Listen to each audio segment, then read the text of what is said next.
Council, come to order. Please join me in the Pledge of Allegiance. I pledge allegiance to the flag of the United States of America and to the republic for which it stands, one nation, under God, indivisible, with liberty and justice for all.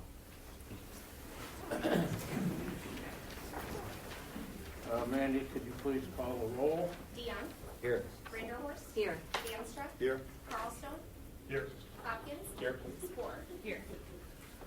All right, so if you're attending this meeting via the telephone, you will have opportunity to provide verbal comments during the dedicated public forums and public hearings. I would just ask that you would please keep your microphones or telephones on mute until the time at which you wish to speak. Can I get a motion for approval of the tentative agenda? So moved. Support. Branderhorst, Banstra, any discussion? All in favor, please say yes. Opposed, no. Mandy, please call the roll. Branderhorst. Yes. Danstra. Yes. Carlstone. Yes. Hopkins. Yes. Spore. Yes. Dion. Yes. Motion passed.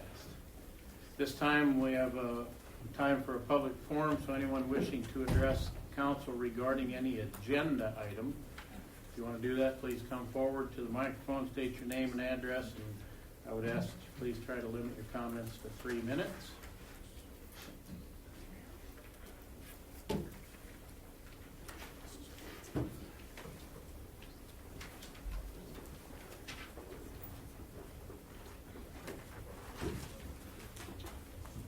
Hello, my name is Arvin Van Fanny, 1117 Big Rock Park Road here in Pella. And as a long-time actor, I'll have a rough time limiting myself to 3 minutes, but I'll try to do so. I sent an email to all of you, and I presume that you may have received it. In case you haven't, I just thought I'd review the items again real quickly. And in that email, I said I reviewed the city's memo and the SCH concept study designed for performing arts center to be discussed at tonight's council meeting work session. Just wanted to share some thoughts with you. The proposal does a very good job of expanding space for performing arts, for the theater, and for the community arts program. No disagreement there. It also provides a dedicated space for council meetings or shared space with the zoning board. These are good things. But I was struck by what the proposal didn't include. First, there was no provision for the social services wing that's currently offered in the current community center. These are services primarily provided by Crossroads, include such programs as free counseling, language courses, Alcoholics Anonymous, Narcotics Anonymous, Toys for Tots, SHIP, Medicare assistance. I would also include under this umbrella the seniors activity room, the pool tables. Those guys are going to be real disappointed if they don't have their pool tables. And the Iowa Department of Transportation dedicated room for driver's license. What would happen to these services? Would they be moved or abandoned to their own resources? Or if it is the council's intent that these services not be offered in a city utility, in a city facility, the 3,281 square feet they currently occupy could be used to expand the space for the theater and the art programs. And second, there's no provision for a large public meeting room or a certified kitchen. The current dining room has been a popular space for family gatherings, receptions, and public meetings, frequently used by the library for large group workshops and presentations. The restoration of the certified kitchen would make it even more attractive and functional. There's no such space in the identified performing arts center.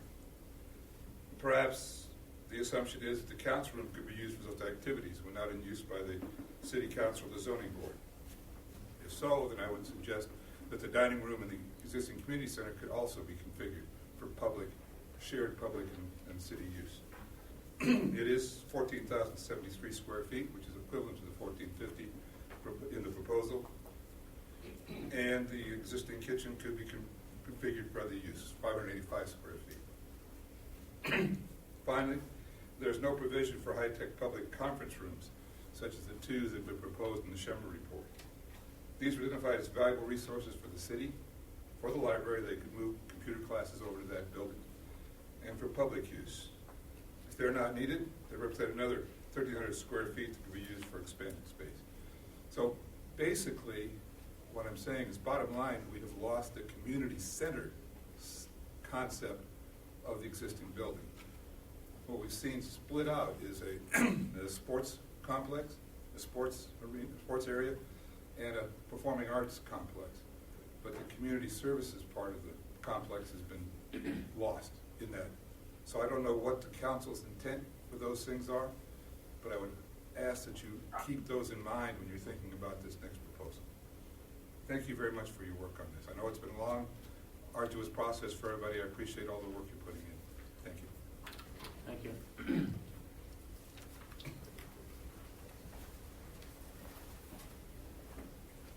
Anyone else?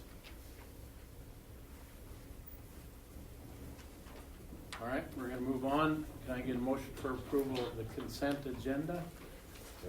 Support. DeYoung, Horse, any discussion? I only had one comment, and I don't know where we would change that. On the minutes of our policy and planning meeting, it said that Lynn was appointed as the liaison with the library board, and I think we ended up with 2, but that did come after the fact. Mm-hmm. So I think that'd be good to be in the public record somewhere, but I don't know where the best place for that is to be.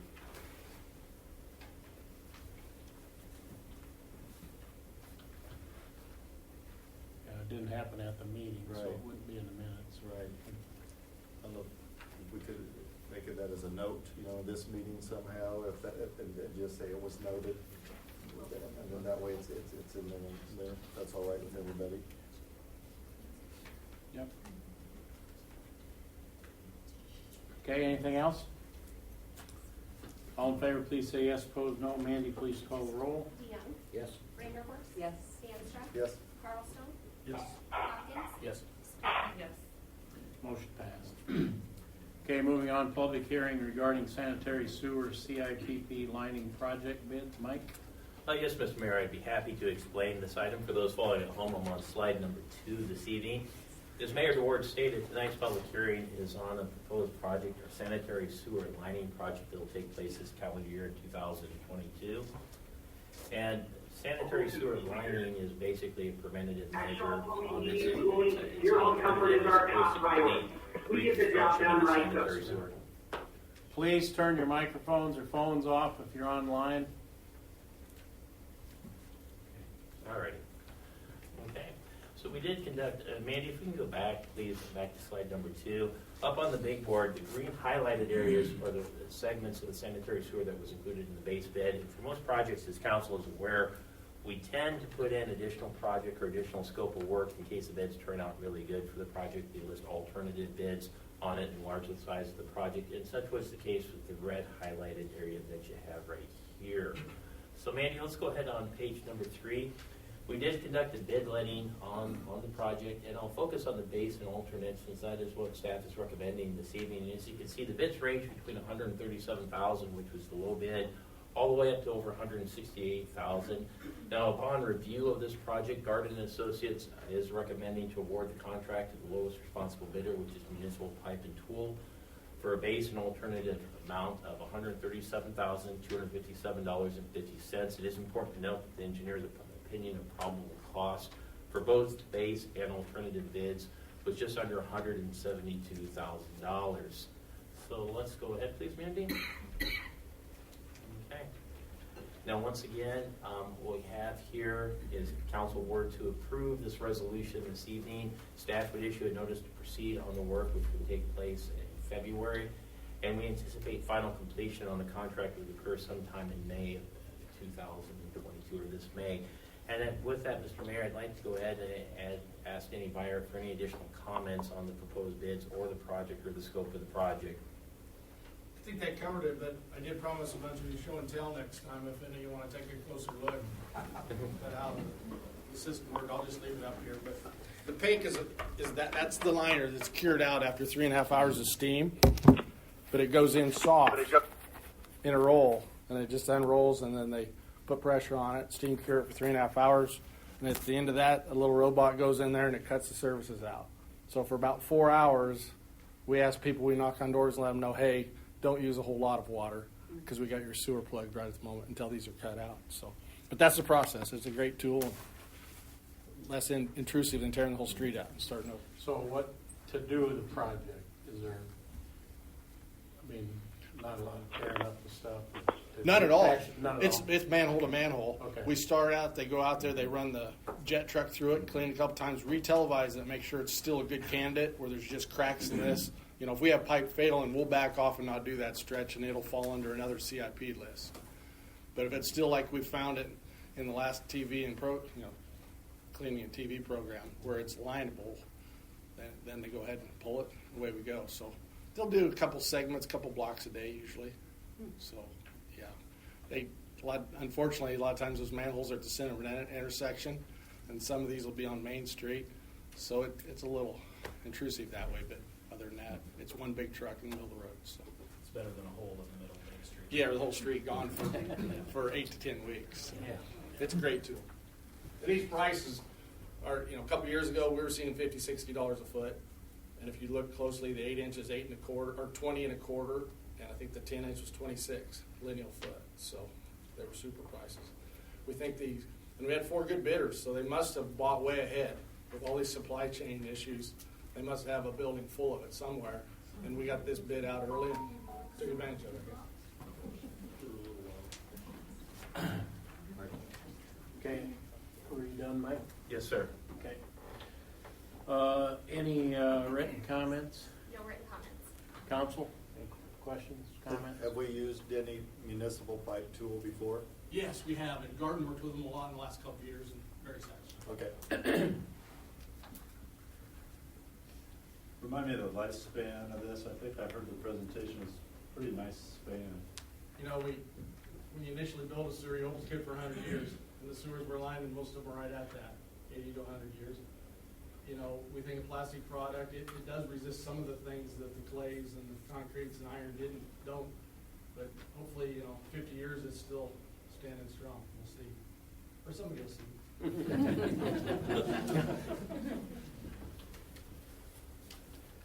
All right, any member of the public have a comment, question? All right, I will entertain a motion to close the public hearing. Moved. Young, Hopkins, any discussion? Okay, all in favor, please say yes. Opposed, no. Mandy, please call the roll. DeYoung. Yes. Hopkins. Yes. Spore. Yes. Vanderhorst. Yes. DeAnstruck. Yes. Carlstone. Yes. Motion passed.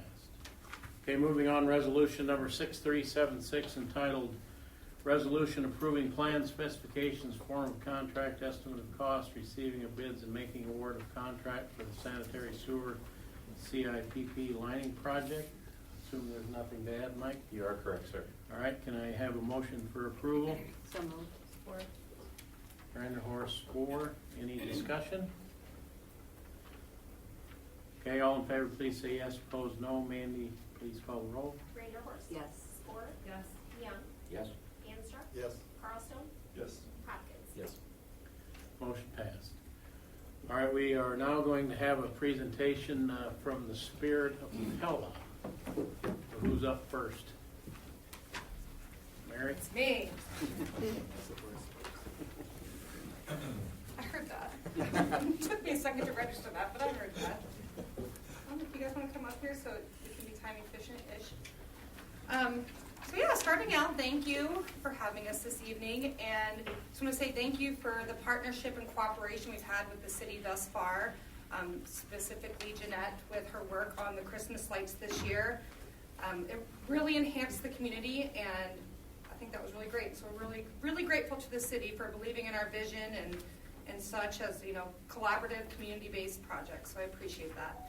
And this evening we are going to go through, Dick Redmond's going to outline our phasing, what we've accomplished and what we have going forward for the Christmas lights, followed by Kim Mulch, who will go over the Glockenspiel Plaza, and then Christy Vandevort will briefly go over murals, which doesn't matter because it's not city property, but we thought we'd inform you. And then we'll go, and then at the end I'll wrap it up again with an ask and kind of, laying everything out. All right. Good evening. Last November, the Spirit of Pella was granted a 501c3 status. It has an account of $390,000 from contributions and pledges.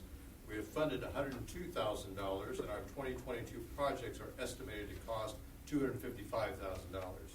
We'd like to take this opportunity again to thank the City Council for your support. The projects we accomplished last year would not have been possible, so thank you again. We want to review through the what we accomplished this past year, and hopefully you had the opportunity to view our holiday season projects this past year. A year ago, Dave Sutton and I contacted the downtown building owners about adding or repairing decorative lights to their property. The building owners were very cooperative. I'm pleased to report that 24 buildings around Central Park and on Franklin Street added or repaired decorative lights for the holiday season. The only reason more buildings did not add lighting was a lack of supply. The supply chain breakdown did the same thing to Gritters Electric. Our goal is to add or repair more downtown building lights by tulip time and holiday season 2022. The Spirit of Pella added lighting to Central Park for this year's holiday season at a cost of $59,260. A large lighted ornament was positioned in the northeast corner of Central Park. It was the site for many photo ops as well as 2 marriage proposals. So it became a romantic destination as well. 22 decorative lampposts were wrapped in lighted garland. Lights were added to the fountain garland. A smaller lighted ornament was positioned in the northwest corner. Lighted spheres were placed on the ground in the sundial area. These spheres were intended to be used on the sundial base, but instead they were just placed around the park for this past year. The cannon was also wrapped with lighted greenery, and lights were added to the shrubs around the base of the tulip torrent. The Spirit of Pella also donated $42,730 for 10 vendor huts that were used for the debut of Kerstmarkt, the Dutch market in the Molengraat during the first weekend of December. Reports back to us are that the weekend of tour of homes, Kerstmarkt, Santa Claus parade, carriage rides, etc. was a huge success for those mentioned activities as well as the downtown retail. We'd like to recommend the following projects for this coming year. We want to add a lighted tunnel on the Avenue of Tulips and a lighted sphere tree in the northwest corner of Central Park. These were in our original plan of last year, but were not delivered due to the supply chain breakdown. We'd like to add lights and spheres to the sundial. We'd like to add 225 starburst ornaments to 25 crabapple trees in Central Park. The aforementioned projects would be an extension to the contract that the city currently has with Right Outdoor Solutions. We'd also like to add lighted garlands similar to this year's decor in Central Park to the decorative lampposts on Franklin Street, the 600 and 700 blocks, Main Street, 700 and 800 blocks, Broadway Street, the 800 block, and Washington Street, the 700 block. Basically around the Central Park and then east on Franklin Street, south on Main. Those decorative lampposts that you see in that area. What we'd like to ask of the city, modify the electrical infrastructure of the sundial and downtown lampposts to accommodate the lighting projects. Add 36 starburst ornaments that the city currently owns to 4 crabapple trees in Central Park. Add lighted garland and a lighted wreath to the fountain in Central Park. Add more lighting to the area around the info mill in the southeast corner. That's used for carriage rides as a basis for them to get their passengers, and it's pretty dark in that area. So if there's a way of lighting more of that, would be appreciated. Add decorative lights to City Hall and Memorial Building consistent with other downtown buildings by tulip time. So we can have more of the downtown buildings, City Hall, Memorial Building lit for the evening lighted parades that we have at tulip time. And assume the electrical costs of this proposal. Last year was very successful, and we feel that adding these projects will encourage visitors to our community, as well as provide enjoyment to our own Pella residents during the holiday season. Next, I'd like to introduce another member of our Spirit of Pella Steering Committee, Mr. Kim Mulch.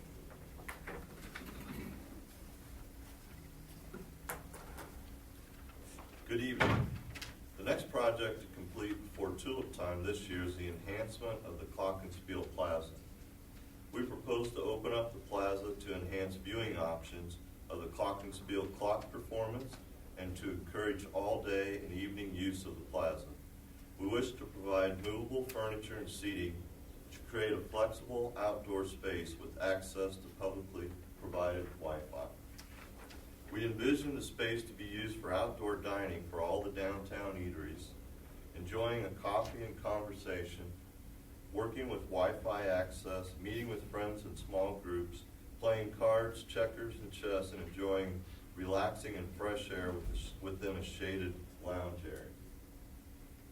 So for the specifics, we are asking for the City Council approval of the following work in the Spiel Plaza.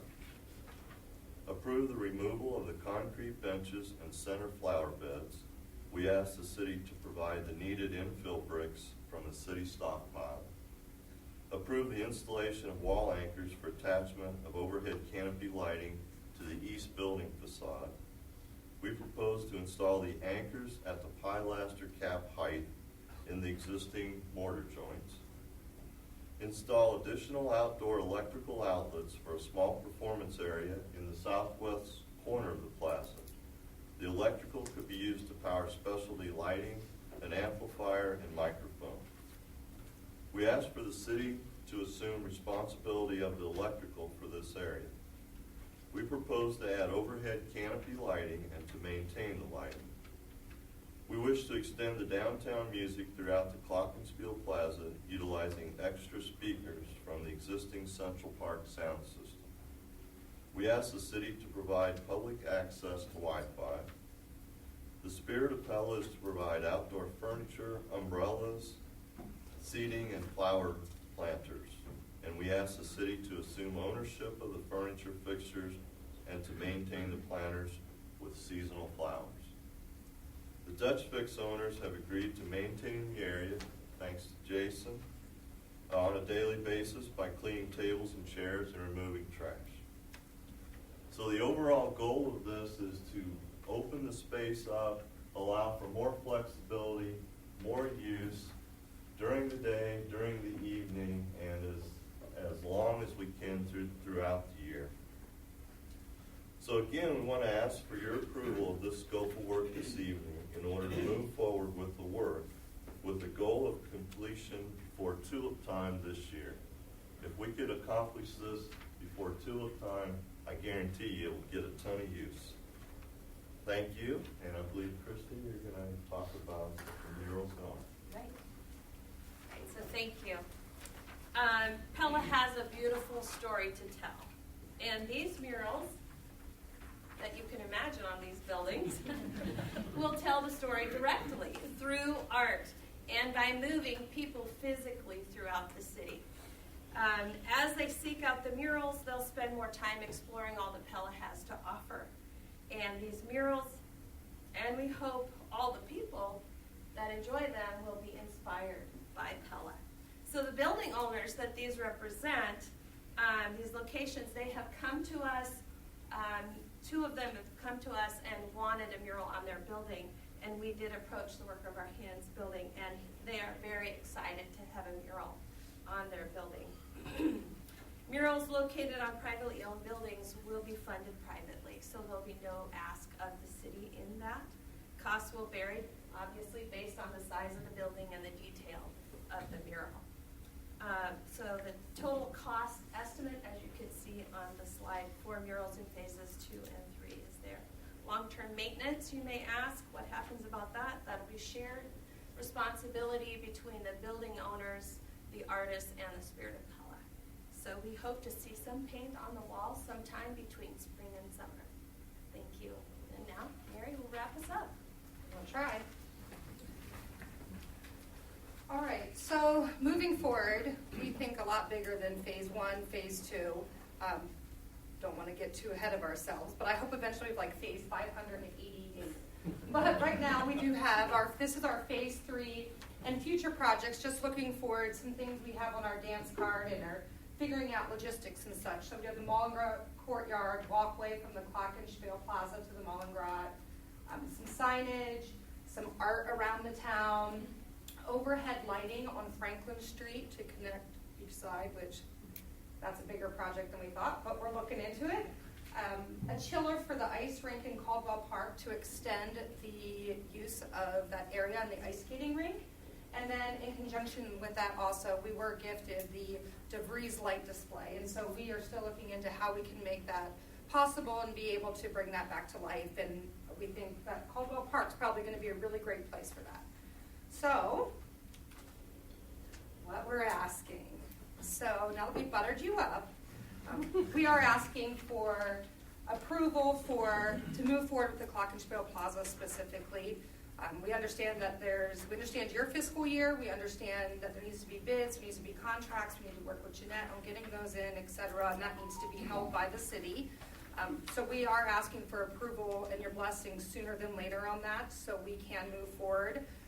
We also need to put in our orders for furniture, lighting, et cetera, because of the supply chain. We need to also get that in sooner than later. And then moving forward, I detailed this out a little bit more for you. Oh shoot, I thought I was going to put that down. All right. We are asking for the city to partner with us on 20% of the projects that are directly on city property. So we're not speaking to the murals or anything of that such, but we are going to ask the city to be a 20% partner with that. So for example, I broke it down, and the 20% of project costs on city property for phase 2, which would be the Glockenspiel and some of the lights, would be $49,396-ish. The total cost of that project actually is going to be $247,000. So we got some more direct estimates, so a little lower than we originally thought. And then moving forward, what we have for we'll say phase 2 and phase 3 that we have is a little bit more of concrete estimates that we were able to get. And including the inflation over the past year, we're about $1.6 million for those projects. And so we would ask the city to partner 20%, and that would be right around $320,000. I also gave you the breakdown of that, and I'm happy to answer any more questions and in detail, et cetera. So if you have any questions. The Glockenspiel redo,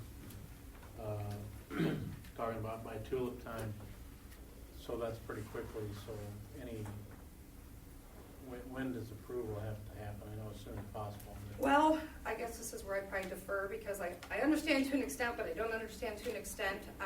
We are in the quote-unquote fundraising portion of that. However, we do have funds secured for that, so we wouldn't per se need a check from the city tomorrow to make that happen. I guess it is kind of up to, because the city's going to have to hold those contracts, and I believe we'll probably have to do open bids for the work. So sooner than later would be great, and it's obviously not the hill we're going to die on. Anything could happen, and if it doesn't, then it doesn't. But yeah, our goal is we'd like to complete that by tulip time if possible. Mayor, I'd like to thank the Spirit of Pella for the proposal. I think it's a great initiative for the city, but we'd also like to reserve the opportunity to review the proposal and work with the Community Services Department and come back and answer questions such as this. When could the project actually take place, and what would be the steps as well as the city's cost on it. So we'd like an opportunity to come back in the month of February to report back on this if we could. Yeah, I'm sure Jeanette would like to have a little input, probably. We met with her this morning. She was lovely. I know, yeah. So, we are respectful, like I said, in understanding that. We were just like, yeah. Well, congratulations on getting your 501c3. That is a huge weight off your shoulders. 180 days exactly. Not bad. I know. Not bad all at that all. hounding the IRS to go. That's awesome. Congratulations. I want to also thank you that 2 of these projects include Ward 1, because I think that oftentimes we get overlooked in park projects, and so I'm very appreciative to the Spirit of Pella for that. And then just plant a little bug, and we'll have to defer to Jeanette on this too. She and I have discussed the hideous shed in Codwell Park, and I'm not even sure if it will be in the budget. My hope is that it is, but perhaps it would be an outstanding place for a 4th mural. Hey, we have 2 to be determined budgeted, so it's in there. Well, I would probably love to be one, so then you've got one, but I think something needs to be done to that shed, and so we might as well make it a wow factor rather than an afterthought. But then Jeanette has a budget, and she has stipulations that she has to follow, but I thought I'd put that little plug in there for one of the 2 remaining ones. I'll mark that down. Would you please? Thank you, Christy. I appreciate it. My quick comment would be, again, congrats on your phase one. I think it was a fantastic, excitement-provoking buzz over the winter, over the Christmas holidays. So far off to a really good start. I thought it created a lot of good energy. So thanks for your hard work on that. Thank you. We were all right this time, and it was great. And it was fun to see everyone, and we got a lot of feedback, positive feedback, and it was just nice to see the community come together around our holiday season this year, and it just really reiterated when we collaborate what can happen, and so we were really appreciative to the community this winter. My second comment would, I think in the Mullengracht, you guys are planning some heat sources. I think in that Glockenspiel section, that might not be a bad, to extend the shoulders of the season into those late fall days or early spring days. Some times are chilly. So I don't know what options there would be, but We just direct them to the Mullengracht. Yeah. That's how we say it. Certainly probably not open fire, but Yeah, no open fire, please. Jeanette, stop! We've had that Crush me. discussion, I know down south they have those propane heaters. I think they'll be fairly safe or steady. Something to extend those shoulders. That's why when I talk about like some of these logistics, that's some of it, going into this, it's like, oh, we'll just put up a fireplace. And then Kim's like, hey, you can't just do that, Miss Mary. So it's, yeah, we're learning about the logistics, but duly noted, put that down too. Down and on Okay. the list. All right. You mentioned a little performing area on the southwest. Would that be in the plaza itself, or do we own Yeah, I some don't know if we have a, on that? so, Let me point. wait, I have a laser Oh, pointer. look at you. Aha. So it'd be like right in this. Actually, this it's area. right here. It is right here. This brick wall right here is the performance area. Okay. So we're kind of, if you stand in there, you know how it kind of nooks in before? Yeah, So it that's would be what in that little area. All right. So the speakers we're proposing throughout the Glockenspiel Plaza would not replace, if a performer came in, they'd need a microphone and speaker system. The speakers that we're proposing in the plaza would be a continuation of the music that you hear in downtown Pella. Just move on down through the Glockenspiel Plaza. Will that music shut off when the Glockenspiel plays? I have been assured that it can be turned off, yes. I just have one more housekeeping question, and there's a lot of sentimental value around that S bench in the Yes. community. So would it be possible if it's determined that that is removed, that Jeanette we can find another location for that? I think we've discussed that. I don't know if Kim, you want to speak to it. You have a lot more inside knowledge on the structure and Well, we did have conversation on that. They're not in very good shape right now. If you look at them, they're crumbling, they're cracked. There was wiring ran to them at one time that's been just kind of left in place, hanging, and so there are a lot of sharp edges and such. So the cost to move those, I mean, it could be done, but they're very heavy, and I'm not sure how they would hold up, because I would really recommend everybody go look at the current condition of those, because they're not in very good condition at this point in time. So, but we have discussed that, and there would be a cost, obviously, to do that. I would like to say that we did speak to Lauren Stanhook, who actually made those benches. Right. And he said he still has the forms. Oh. So if we wanted them somewhere else, they could be made and put somewhere else. But these are falling apart. So I'm not sure how they could be. And that's one thing as we're doing these projects. Again, you can see we have a mural, which really we would like something very similar to that, working with Joe Hawksbergen, to accentuate, not compete with, but highlight and enhance and accentuate that whole history in that area. So we are being very intentional and very considerate of the history of the area, making sure that the puppet show is still able to be viewed, and make sure that it just enhances the history. And the S bench was one of the things, and we had talked, well, can we Yeah. Okay. Can we do a nod and to somewhere else and plant a tulip bed around it or something? Yeah. And we did speak with Val Van Houten at the Historical Society, just inquiring about the historical value of the benches, and she said there is none. Right. So, Okay. okay. No more. Phew. I can answer them all. There you go. All right. Well, thank you again for your time, and we really appreciate your consideration of partnering with us again on this. Thank you, guys. A lot of work's been put into it. It's very exciting. So thank you. Thank you. We will have further discussions about it up here.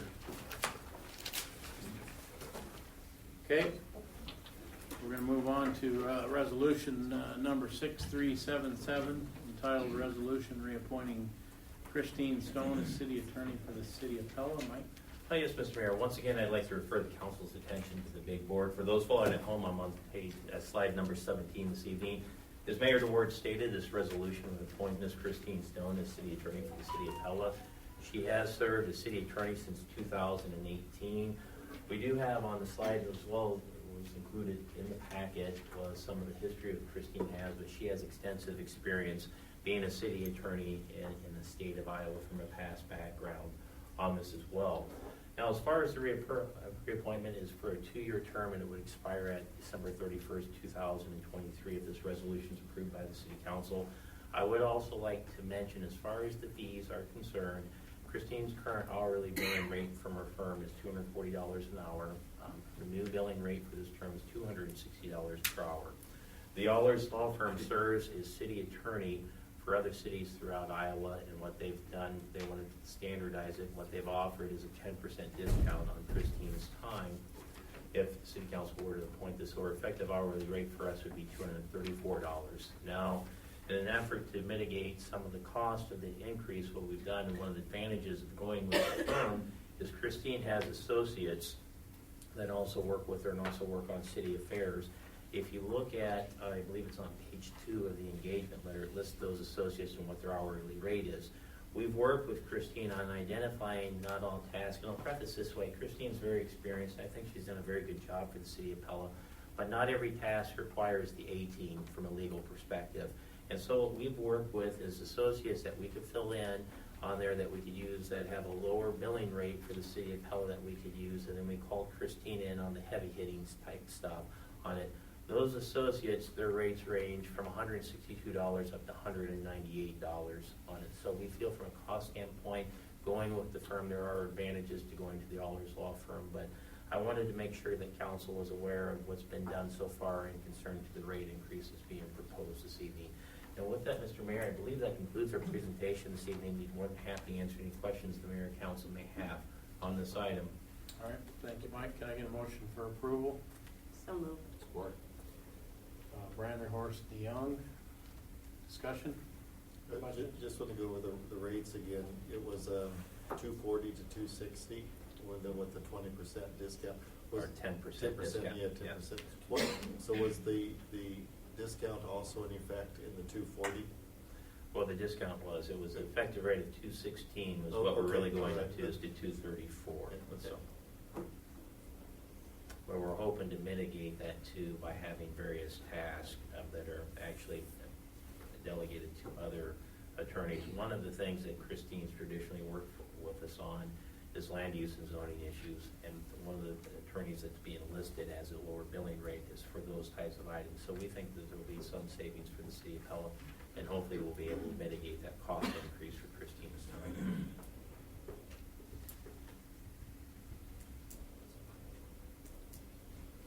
Okay, anything else?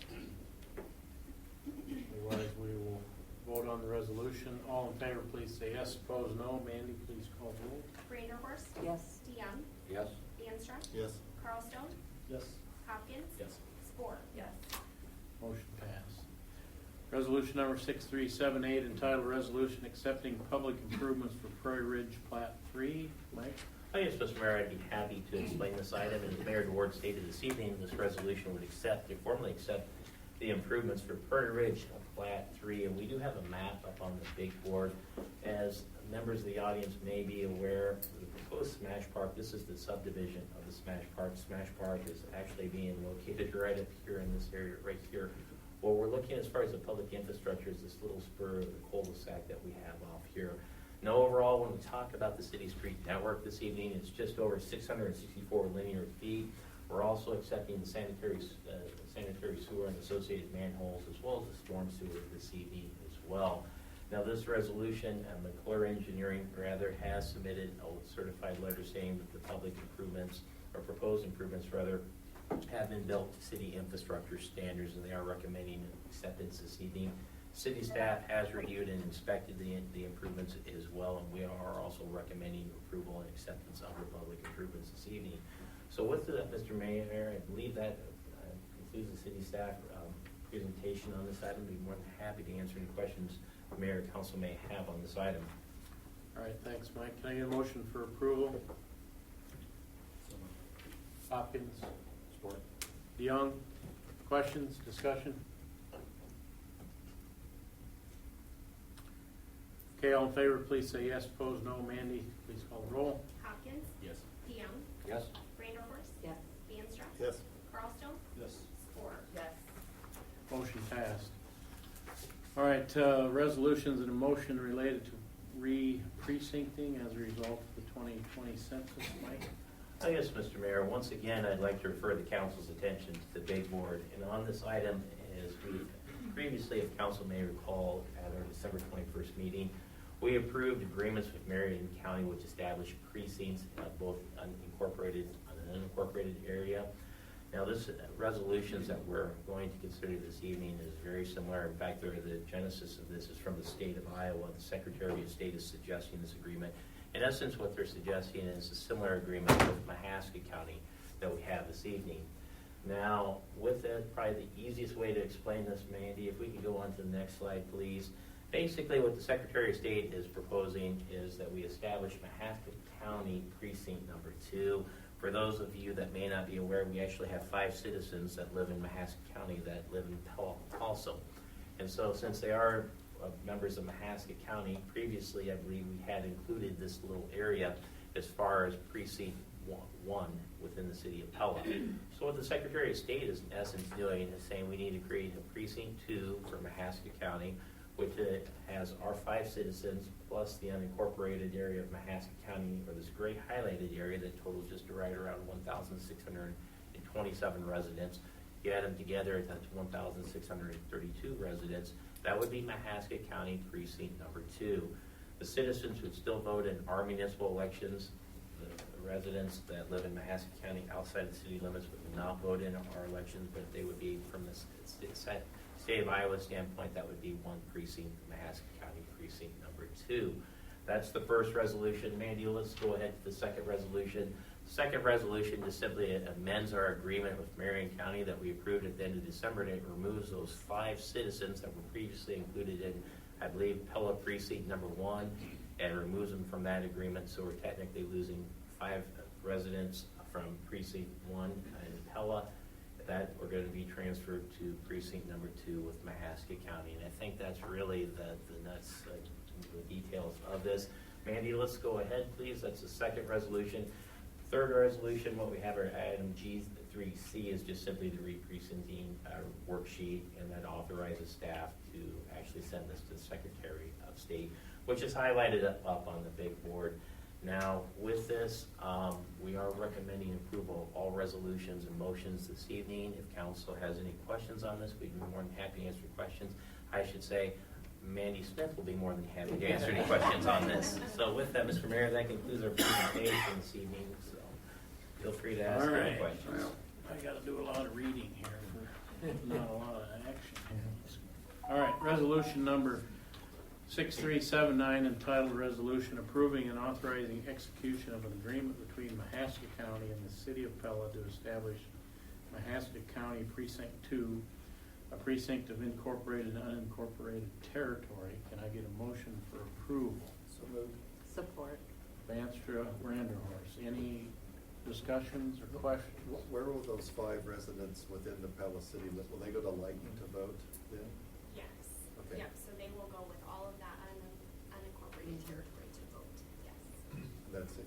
Lighton, I think. I believe so. Yeah.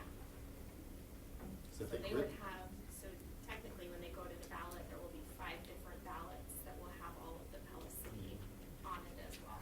Because I think the Richland used to go to New Sharon, so, but now that's being combined. I think Lighton just had Black Oak and Scott, so. Okay. Yep, so they would be all lumped in with those.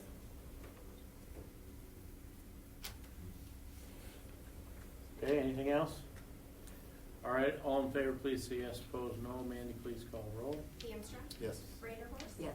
Carlstone? Yes. Hopkins? Spore? Yes. DeYoung? Yes. Motion passed. Resolution number 6380, entitled Resolution Approving an Amended and Restated Memorandum of Agreement between Marion County and the City of Pella to establish Pella's Precinct 1, a precinct of incorporated and unincorporated territory. Can I get a motion for approval? So moved. Spore, Hopkins, any discussion, questions? Okay, all in favor, please say yes. Opposed, no. Mandy, please call the roll. Spore? Yes. Hopkins? Yes. DeYoung? Yes. Reindeerhorst? Yes. DeAmstrong? Yes. Carlstone? Yes. Motion passed. Okay, now I need a motion authorizing the city clerk to sign and submit the amended re-precincting worksheet to the Secretary of State. So moved. Branderhorst DeYoung, any discussion? Thank you, Mandy. That was a lot of work. Thank you. Okay, all in favor, please say yes. Opposed, no. Mandy, please call the roll. Reindeerhorst? Yes. DeYoung? Yes. DeAmstrong? Yes. Carlstone? Yes. Hopkins? Yes. Spore? Yes. Motion passed. All right, moving on to abstract of bills number 2095. Can I get a motion for approval? Move to approve and issue warrants. Support. Branderhorst, Vanstra, any discussion, questions for Mike or anybody? All right, all in favor, please say yes. Opposed, no. Mandy, please call the roll. Reindeerhorst? Yes. DeAmstrong? Yes. Carlstone? Yes. Hopkins? Yes. Spore? Yes. DeYoung? Yes. Motion passed. Okay, any council member have any other business you want to address us with this evening? Just a thank you to our streets department. We have it pretty darn good. Nick and I traveled making some deliveries in other communities, and you cannot compare the other communities surrounding us. Their streets are nothing like our streets after our recent snow. So thank you very much. Thank you for Very passing that on to appreciated. guys. Thank you. Yeah, and also it's a good time to, with the fire that happened Saturday, I know I talked to some of the people that were affected by it, and the fire department, the police department, and our street department, they were really so appreciative of how fast snow got moved so the fire department could get in there and fight that fire, and just did a great job. That could have been a bigger, much bigger disaster than it was. And so we often take our departments for granted. Get a situation like that, then we realize how important they are. We want to make sure that they all know how much we appreciate them as citizens of this community. So, great job from what I heard. So, okay, anything else? All right. Any member of the public have any other business you would like to address the council with before we go into our policy and planning session?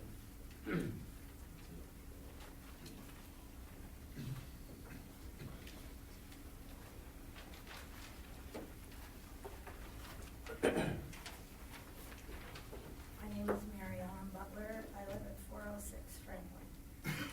Excuse me.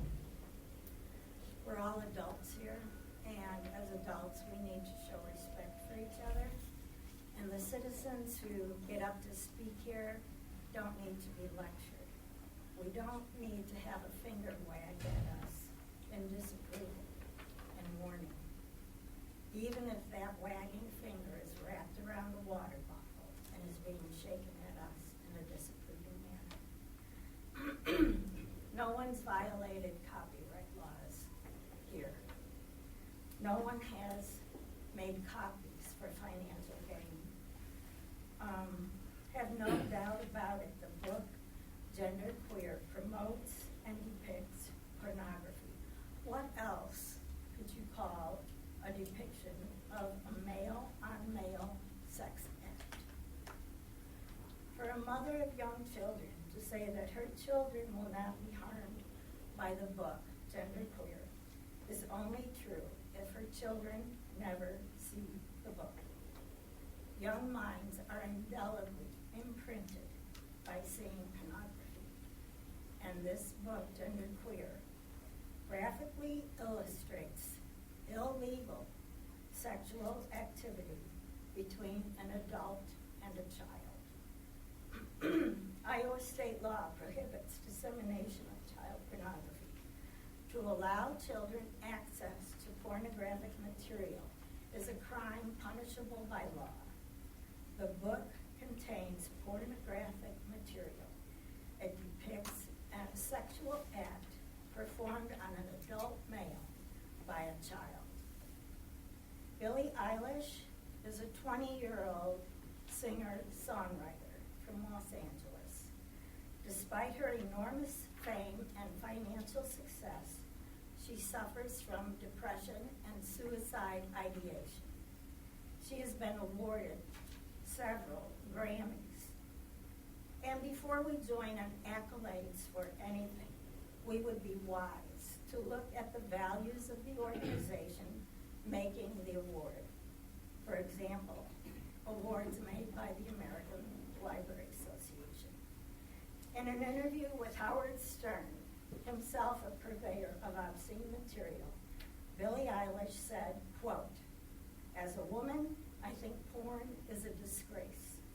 I feel incredibly devastated that I was exposed to so much porn," unquote. She stated that she began watching graphic online movies at age 11. She says, quote, "Porn destroyed my brain," unquote. To equate wanting to find out about one's birth parents because of adoption with dissemination of pornography, as in Genderqueer, is a non sequitur. One is a legal process to hopefully benefit a child's life. The other is an illegal activity bringing indelible harm to a child's brain. The book, Genderqueer, is much more than one person's memoir. It illustrates illegal activity. It clearly shows illegal sexual activity in a form that is readily and easily accessible by young people. It is a form of grooming young people. It is an attempt to normalize what is criminal. It is against Iowa law to be in possession of child pornography. It is criminal to dispense such material. Possession, dissemination is punishable by law.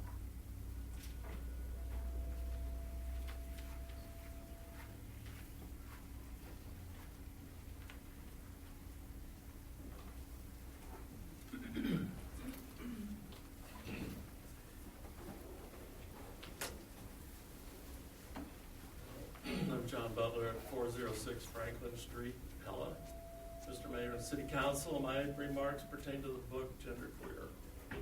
And we learned from the book of Joshua that in those days Israel had no king. All the people did whatever seemed right in their own eyes. And how did that work for Israel? They had a long series of kings, mostly bad kings, who did what they thought was right in their own eyes. And Israel suffered defeats and wars, division in the country, exile to Babylon, destruction, domination, and death.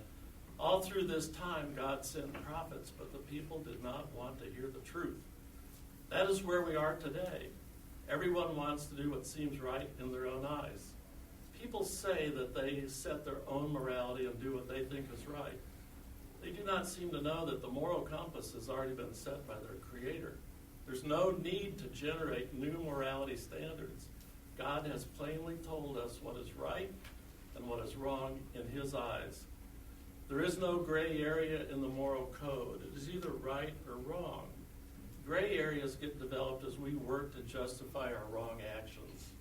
And we are all surprisingly good at doing that. The book Genderqueer, which I've read, is a prime example of someone who wants to set their own rules and standards. The subject matter of this book is a young girl who is confused. She seems to have little in the way of education from her parents. She gathers information from pagan magazines and reading numerous fictional fantasy books. The book is full of lascivious thoughts, suggestive situations, and bad ideas put into practice.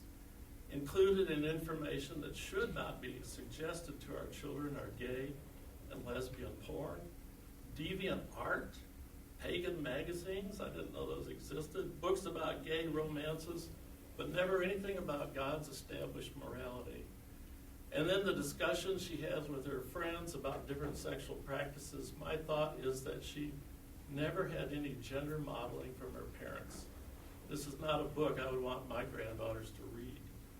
There are pictures that want to normalize behavior that falls outside the the standards of this community. Finally, the idea of different sex chromosome combinations at conception is introduced with a chart showing XXY.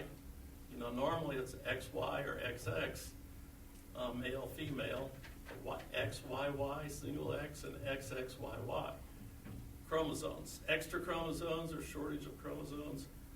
3 of the 4 aberrations affect only males. The single X factor is possible in females. None of these aberrations lead to gender identity issues. Yet the author of Genderqueer jumps to the conclusion that she was born that way. This is a common lie promoted inside and outside the LGBTQ community. The author does not say she has any abnormal chromosomes. It's a false conclusion and an unsubstantiated claim. With so many good books to read in our library, I think it's amazing that a book for 12 to 18-year-old market, there just must be something wrong with our education system that at this age group is still reading what is basically a comic book in design. We are called to instill God's law into our children. God does not force himself on us. He gives us the freedom to choose. The Bible is the book of basic instructions before leaving earth, and we are all leaving someday. As parents, we have a sacred trust to share the truth with our children. I leave you with this challenge, the challenge Moses gave the people of Israel before they entered the promised land. Today I have set before you life and good, death and evil. What are you going to choose? Thank you. Anyone else?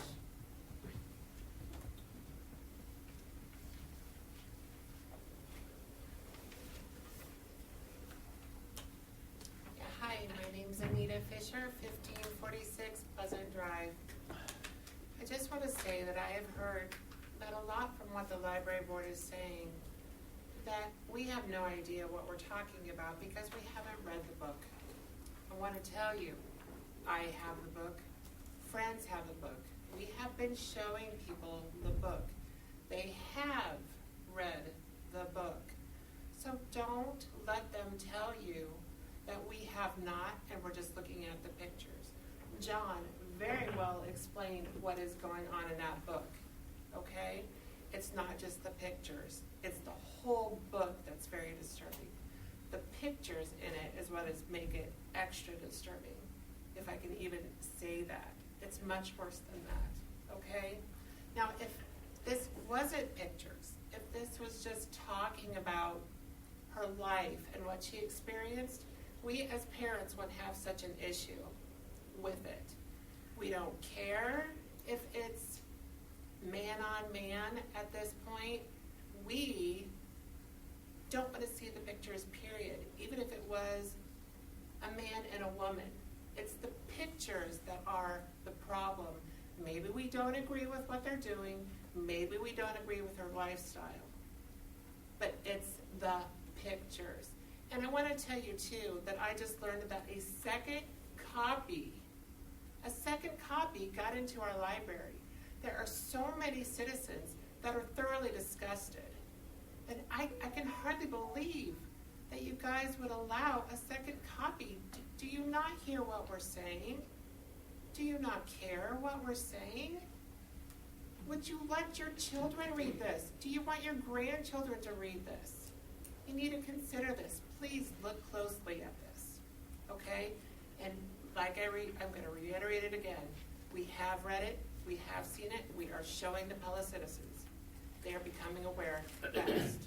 Thank you. Just one comment to follow up on that part of it. On those, what I think they call them expressions of concern that were part of our packet. Not one of them had said they'd read the book at that time. Now that may have changed since that time. So, but I think that's a good point to make out that what the library board saw was 20 expressions of concern that said they had not read it. Right. And thank you for bringing that up, because they have now read the book and their mind has not changed. So thank you for bringing that up.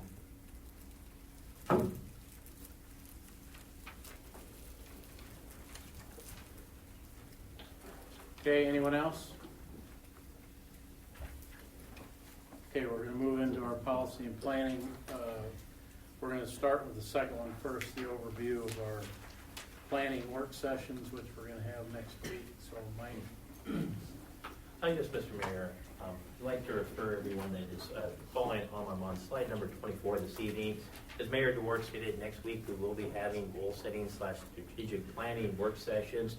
Now, the purpose of these sessions is to establish a plan of action and strategy and actually establish the goals and priorities of the mayor and council through December 31st, 2023. So we're looking at this council term. We're going to be focused on what the council wants to accomplish by the end of the year of 2023. Now, some of the topics that we have, of course, we're going to be talking about council's priorities on the matter, council's priorities for growing and improving our community. We're also going to be talking about department proposed initiatives. In addition, we'll be talking about significant projects, including a project that we'll be talking about the community center this evening. We'll continue the discussions, I'm sure, as a part of the strategic planning session. In addition, just to warn you, not warn you, it's fun. I want to give a heads up, rather. I'm looking forward to it. There's going to be a heavy dose of municipal finances at these meetings, and so I can't tell I'm excited about that. So we'll be talking plenty of city finances as well. So let's go ahead, please, Mandy. Now, just in summary, when you look at this overall, and it's just been my experience, when you talk about strategic plans and goal setting sessions, you really are talking about crafting a balanced approach that works for your community. Now, overall, my experience has been, if you look at this pie chart, and I'm not suggesting that it's an equal priority among the segments up here, but I am suggesting that basically, if you look at things over time, and I look at my experience in Pella as well as my other municipal experience, generally, these are the categories that you have in the strategic plans. You have public infrastructure that's closely related to your essential services. You have economic development that's closely related to city finances, as well as amenities and quality of life programs.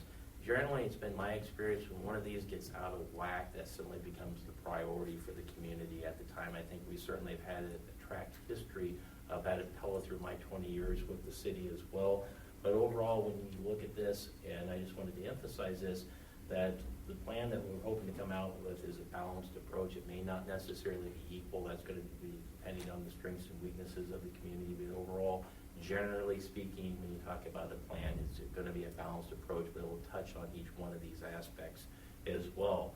So finally, Mandy, let's go ahead.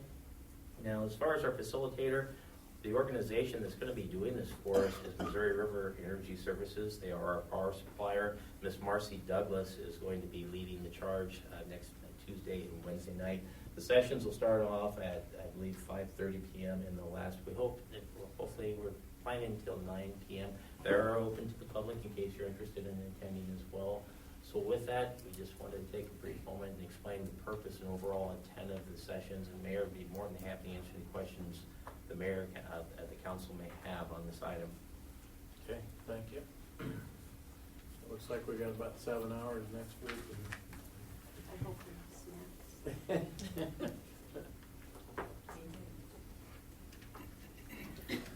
Okay. So our consultant has come back with just a high-level, this isn't necessarily a plan, but a high-level concept drawing of when I forget when our meeting was it in November maybe, Mandy? Where we talked about community center, and at that point the council, it was pretty clear council wanted to add another option to our community center discussion about something new maybe.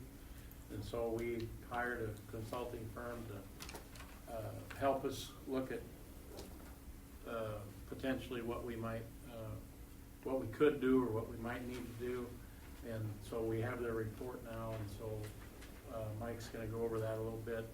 Good information that we need as we go into these strategic planning sessions next week and move forward to some of the decisions that we need to make on city facilities, which we've spent quite a bit of time talking about the last couple of years. So time for us to figure out where we want to go and start the process. So that's what we're going to do tonight is go overview of that report that we received, which I know you all have gotten it in your packet. So go ahead, Mike. Okay, yes, sir. I'd be more than happy to. And for those following at home, I'm on slide number 27. What I thought is before we get into the presentation on the proposed Performing Arts Center, I thought I would just briefly remind the council. The council's well aware of this. The approach that we're actually using to formulate a facilities plan for the city of Pella.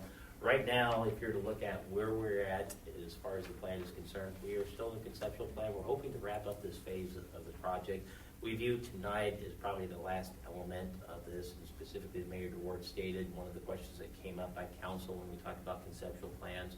And we talked about potentially renovating the community center is how much would it cost if we just built a new performing arts community center? That's what we're here to talk about tonight as far as the analysis on this. The conceptual phase, one of the things that we have and we've established kind of the guidelines and ground rules with is this is where you explore options. And so tonight's session that we look at is really an informational session. We're hoping to answer any questions that you may have on that very question. What would the cost of a new performing arts center be on that as far as locations as well? So we have a few suggestions or a few proposals for council's consideration. Now I would state when we talk about a facilities plan on it, this will probably be the last, I would say, easy meeting on it. I don't necessarily say it's going to be an easy meeting, but the point is we're getting ready to turn the page on here and move into the fiscal capacity phase. During the fiscal capacity phase on it, conceptual ideas tend to get either, I would say, I'm trying to use the right word choice here. Let me just go on what we'll be doing during the fiscal capacity phase. We're going to be looking at potential revenue sources for the city. We're also going to be looking at potential financial partnerships for these projects, and we're also going to be examining very closely the impact on city finances.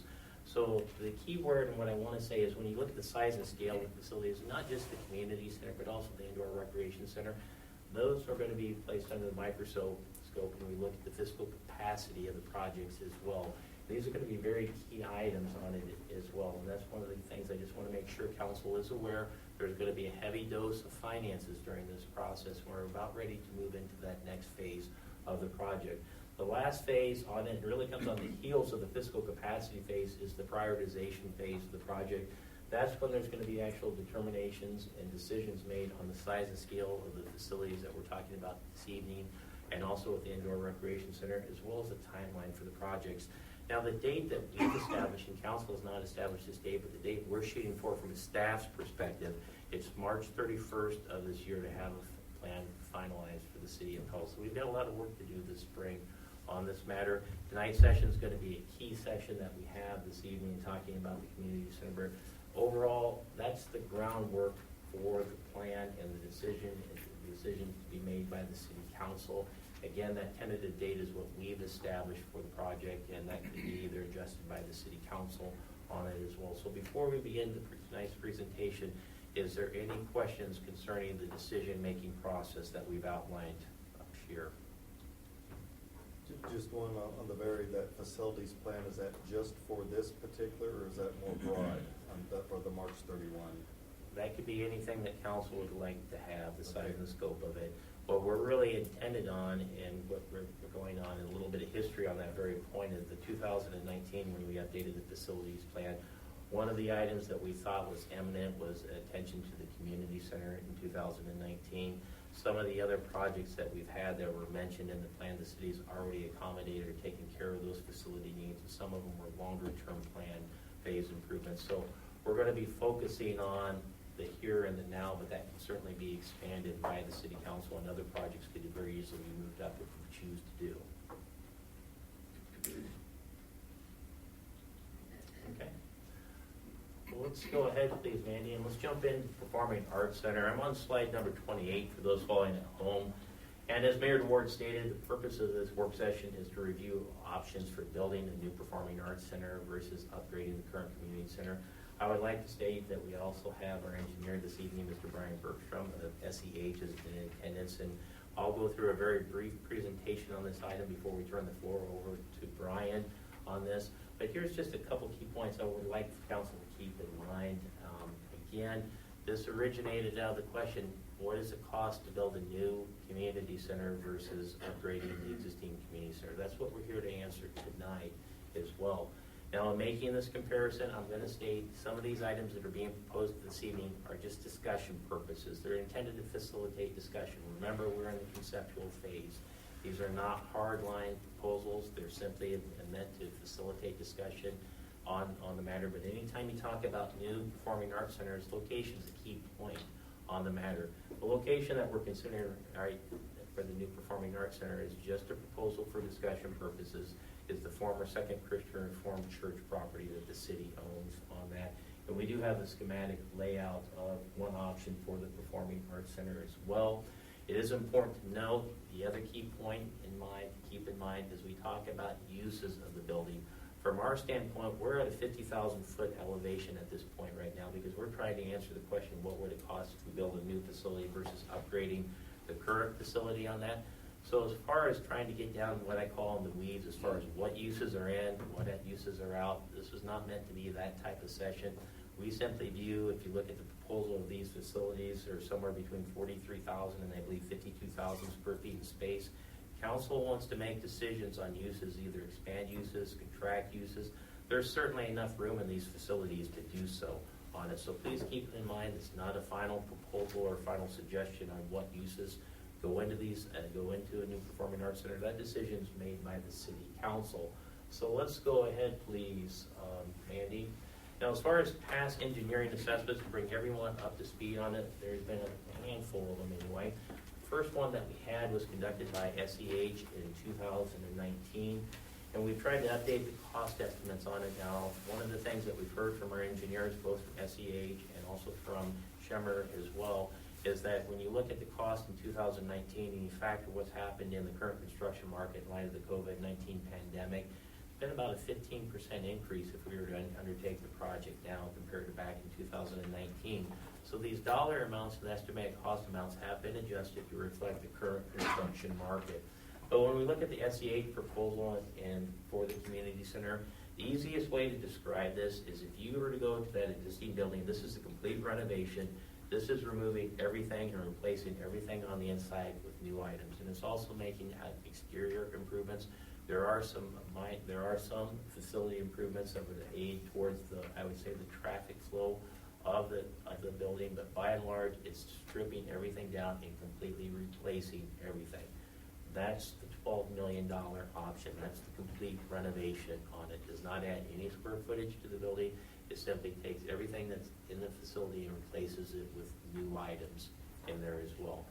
The estimated cost on that is just shy of $12 million. Mandy, let's go ahead, please. Now, as far as the second analysis by SEH that was done in 2020 to explain the difference between these, if you were to look at the components and were to go to the community center and state which items need to be replaced to extend the life of the facility for 20 years, that estimated cost was $5.2 million. That's not replacing everything in the building. There would still be items that currently exist in the building. A lot of the interior finishes would still remain the same. But these are just addressing items that would be life and safety items that we would need to replace over the next 20 years on it to extend the life, not over the next 20 years, probably within the next 10 years on the matter to extend the life of the facility for another 20 years. The estimated cost of that is $5.2 million, and that would be based on the current service levels for the facility. Mandy, let's go ahead, please. And we spent quite a bit of time on this, and I don't mean to shortchange this proposal at all, but the third analysis that we had, and the Friends of the Community Center have done yeoman's work on this, but they've really looked at the facility and they've looked at the functionality of the facility, and the thought was, let's improve the access to the facility now and also the functionality of the facility. As Mr. Van Zandt said earlier this evening, they spent a lot of time on uses, and they have a lot of good suggestions for the City Council consideration. But overall, if we were to look at that, what this amounts to is if you take the base facility, and it is my understanding it involves replacing a lot of the components in the existing community center, and it adds on approximately a 9,400 square foot addition to the building, so a wing addition to the building as well. Now for this item that we have here, again, the estimated cost is roughly $17.7 million on this option. And prior to this, the Friends of the Community Center stated that they felt that they could raise approximately $4 million for the proposed improvements on that. The city's share of this would be approximately $13.7 million. Mandy, let's go ahead, please. Now, as far as the Performing Arts Center, how we came up with the proposal that we're considering this evening is we held focus groups, and I want to stress on our focus groups, again, our question, our task at hand wasn't necessarily to nail down a final design on the Performing Arts Center. Our task at hand was just simply to state how much does it cost to build a new facility versus upgrading our current facility. And we wanted to have an apples to apples kind of approach, so we picked a location that was in the downtown. And I want to stress that we're at flying at the high 50,000 foot elevation right now, making this comparison. Our focus groups, getting to this point, we met with elected officials. There's also members of the Community Services Department that we interviewed. And because that we were talking about potentially the Second Christian Reformed Church, we also felt it was very important to get the input of our public safety agencies. So the consultant met with the police department, the fire department, as well as the Pella ambulance on the matter as well. Now, generally, when you talk about the focus group, that would be the elected officials in the Community Services Department. There was a strong desire that we took away for expansion of the city's theater programs as well as the Arts Center programs that we currently offer within the facility. Does not diminish the other uses of the current facility, but it simply matters if you're going to focus on a few key items that you're looking for comparison purposes. Those are the items that we're focusing on today as well. Now, what we have that we're going to be presenting tonight is options for a 500 and 1,000 seat auditorium. I will state that the size of the facility on the Second Christian Reformed Church, and this is going to be true for whatever site we go to that's near the downtown, the size of the facility is directly related to the amount of on-site parking requirements that the city imposes on it, or the city council desires as well. So please keep that in mind. Also included within the building, we have, in addition to the theater, space for the city's Arts Center programs. In addition, we had thought as one of the bare minimum components that we have is the council chambers and the city board meeting room. And one of the reasons why that we proposed that component to be in the new building or wherever we go to upgrade the building, one of the issues when we talk to the police department as far as their space needs assessment, this building needs to have secure access to it. It's not an ideal location to be holding public meetings in. And the thought is if we're going to be building a new community building, we should have a council chambers in there as well as a city board meeting room. So this would allow the police department to have exclusive use of this space, and that would help with their long-term facility needs and space needs as well. So that's the only reason why we had the city council chambers in as well. So Mandy, let's go ahead, please. And we also want to bring to council's attention, there's quite a bit of time spent with public safety agencies, and again, keep in mind, the location is just for discussion purposes only.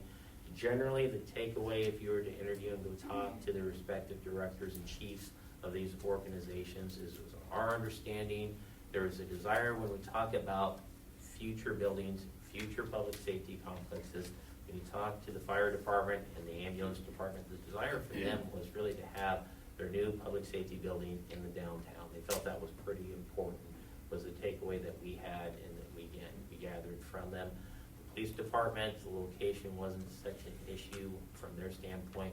But then again, if we proceed with having a new performing arts center on the Second Christian Reformed Church, because it does butt up to our public safety department, what our recommendation would be is before that decision is made on the site, we need to sit down again with the public safety agencies and go over their needs for a new public safety building and also the timeline. I will state for the record, when we did the plan in 2019, that particular element, when we talked about a public safety complex, which at the time was a combined fire and EMS building, that particular item didn't have a timeline from a consultant. We personally estimated, and I would say, I'll go on the record, I thought it was within the next 10 years at the time, which would mean before the end of this decade. And the reason is if you looked at it from our standpoint, we operate a volunteer fire department, is very well run. I thought the logical time when you would start to take a look at a combined station is when the city felt the need to augment our current volunteer fire department with full-time firefighters. And when you looked at growth patterns and growth projections, I thought that was logical, just an estimation on my part at the time. So I would say that it was sometime within the next 10 years, but those priorities may be a little bit different from the public safety perspective. So again, before we make decisions on locations, I just want to make sure everybody's on the same page. This is just discussion purposes only at this time. For that decision or that location is identified for a performing arts center, I would recommend that we sit down with the public safety folks and revisit this issue as well. So let's go ahead, Mandy, and up here, I'm going to let Brian walk through both of these options. But generally speaking, the 1,000-seat auditorium that we had here was roughly about $22.8 million.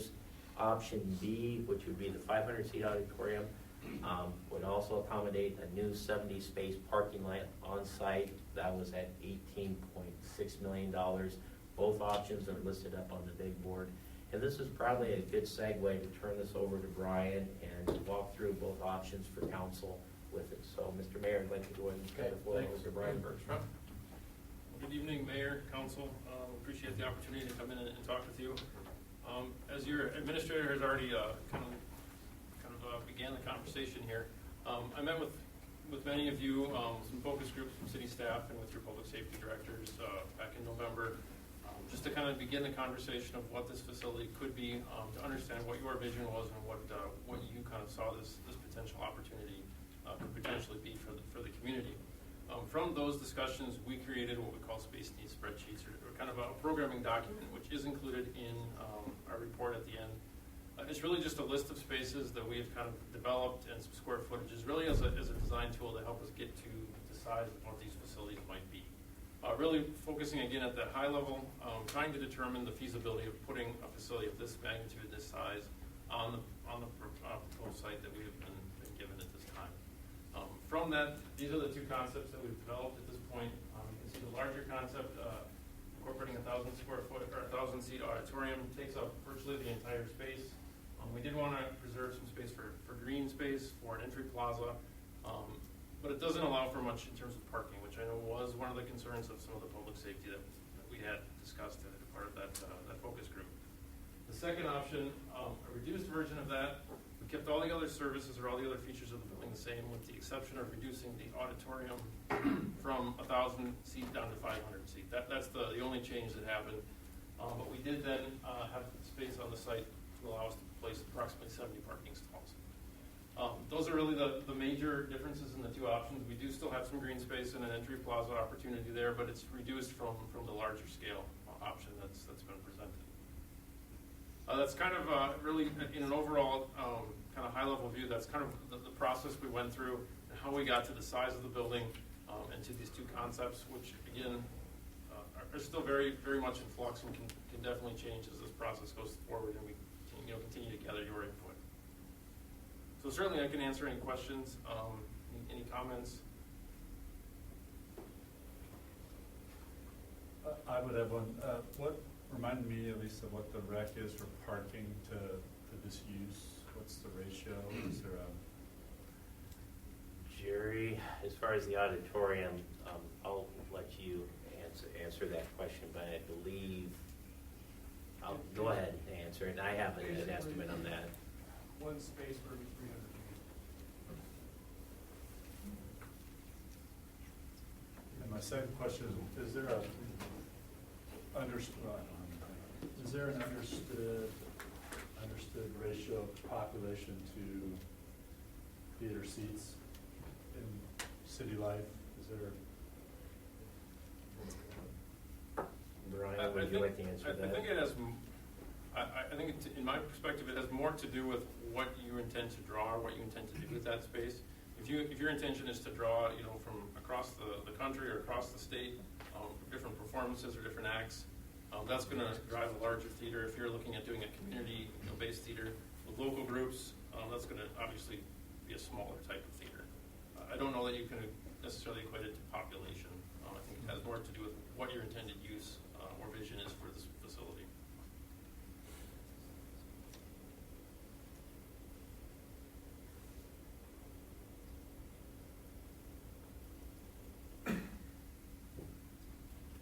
So the total square footage difference is not that significant, right? Between the two? It's roughly 12,000 square feet, I believe. Yeah.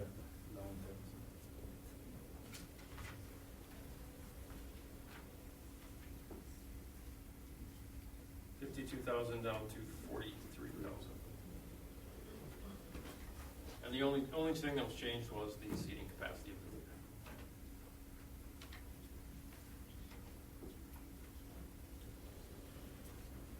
the theater. Maybe before my time here, since this is my second meeting,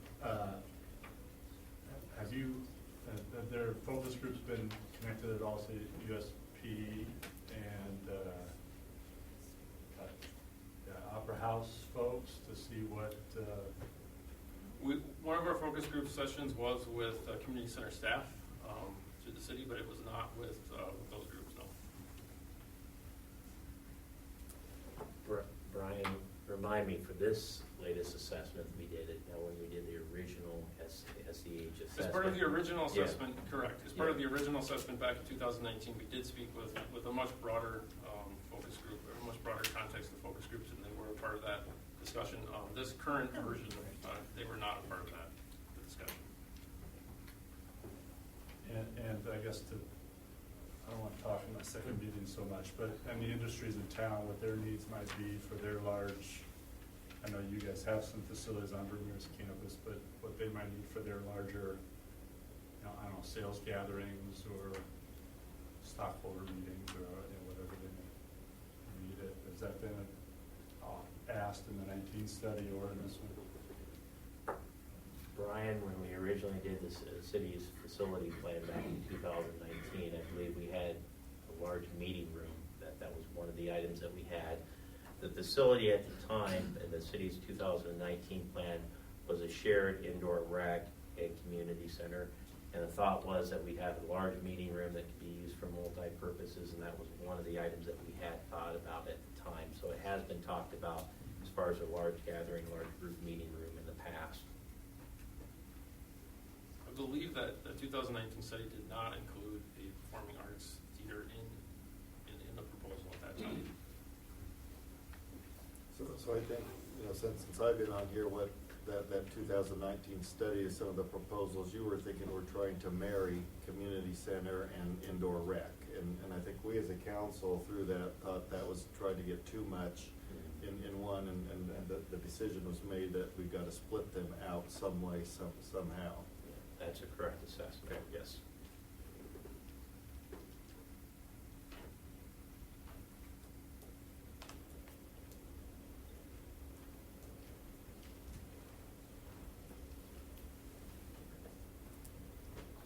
Any other questions? My head's full of them.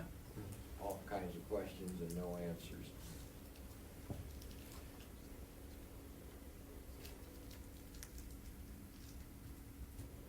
It seems to me that those are fairly important conversations to have. We had some dreamers in earlier in this meeting, talking about their second, third, and fourth kind of phases for, Spirit of Pella.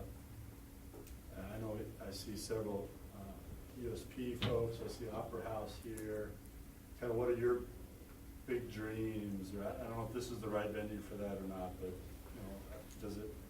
how does it match with current seating capacity versus an option like one of these two, or, again, I don't know the formality of how that should proceed. Do we have the slide that Yeah. has the comparisons for size and all Yeah, that stuff? let's go ahead. Brian, help me out here as we walk through this.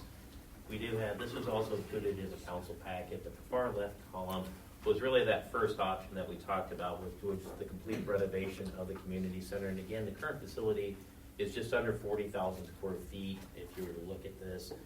The second column from the left is the Friends of the Community Center. That would be the 9,400 or roughly 9,000 square foot addition that would be added onto the community center. The two columns on the right are the options that Brian laid out for building a performing arts center. But when you look at it, that has the various components that we had. They're included in the current facility compared to what is being proposed here from council. Now, one of the items I would like to say, as far as the city's options up here, as far as the complete renovation, you can see our cost would be roughly just shy of $12 million here. The partnership with the Friends is a $17.7 million project. If the Friends are able to raise $4 million and dedicate that for the project, the city's share would be about $13.7 million. Option A, which would be that 1,000-seat auditorium, that is right at $22.8 million. Option B, which is the 500-seat auditorium, is really at the 18.6. Now, in answering your questions, council member, one of the items now we've gotten there, we've had lots of meetings on the community center. From staff standpoint, we tried to take the input that council had, and when one of our marching directions based off our last meetings was a strong desire to expand theater programs, as well as the city's cultural arts programs as well. And so again, our proposal this evening wasn't meant to be a finite, let's nail everything down. It's more along the discussions and answering the questions, which I thought was a very good question and a very important point to consider is what is the cost to build a new facility versus renovating a facility, because the questions were generally pointed to, if you talk about renovating the current community center, what's the effective lifespan on a renovation on it versus what is the lifespan on a new facility? And that's really what we were trying to hit on. I can tell you that when we looked at this prior, when we put the city's long-term facilities plans and some of the questions on the meeting room, at the time when we were planning for the large community meeting rooms, there wasn't private enterprise that had space available for rentals on that. That's somewhat changed now as far as meeting room space within the community. We are also focused at the time places for people for large group weddings and ceremonies.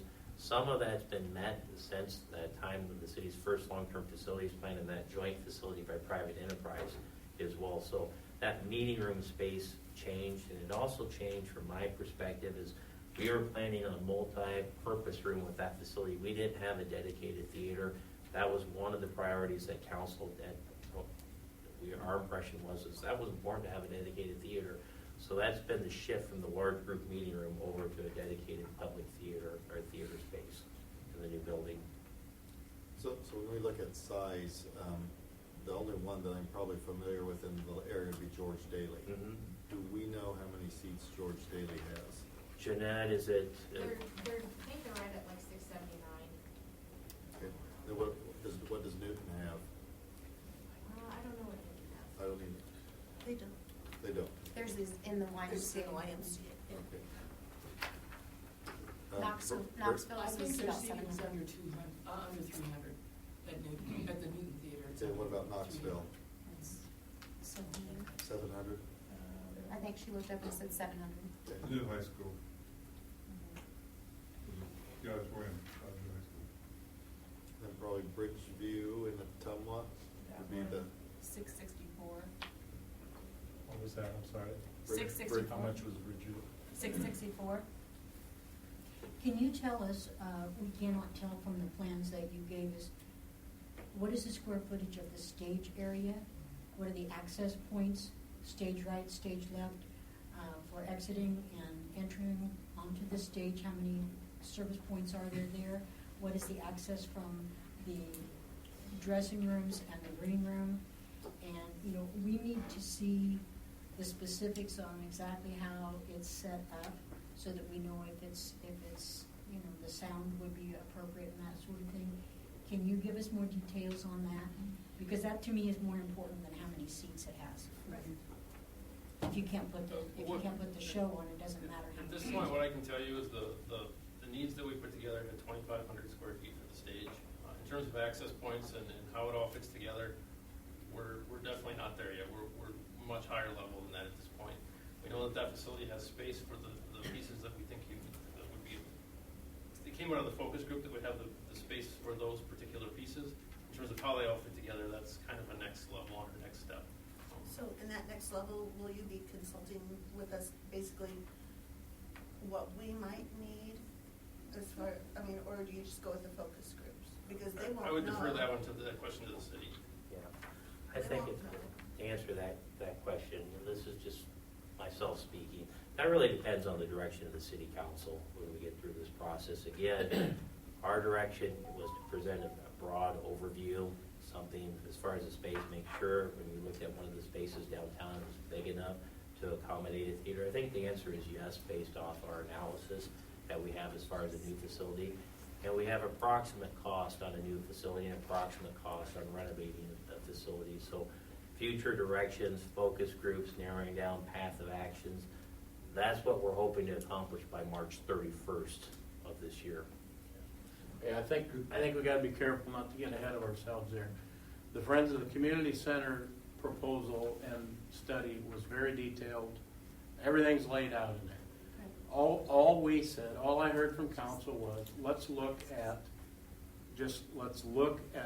potentially a new building. What would it cost to do something new? And so that's where we're at, based on square footage and size.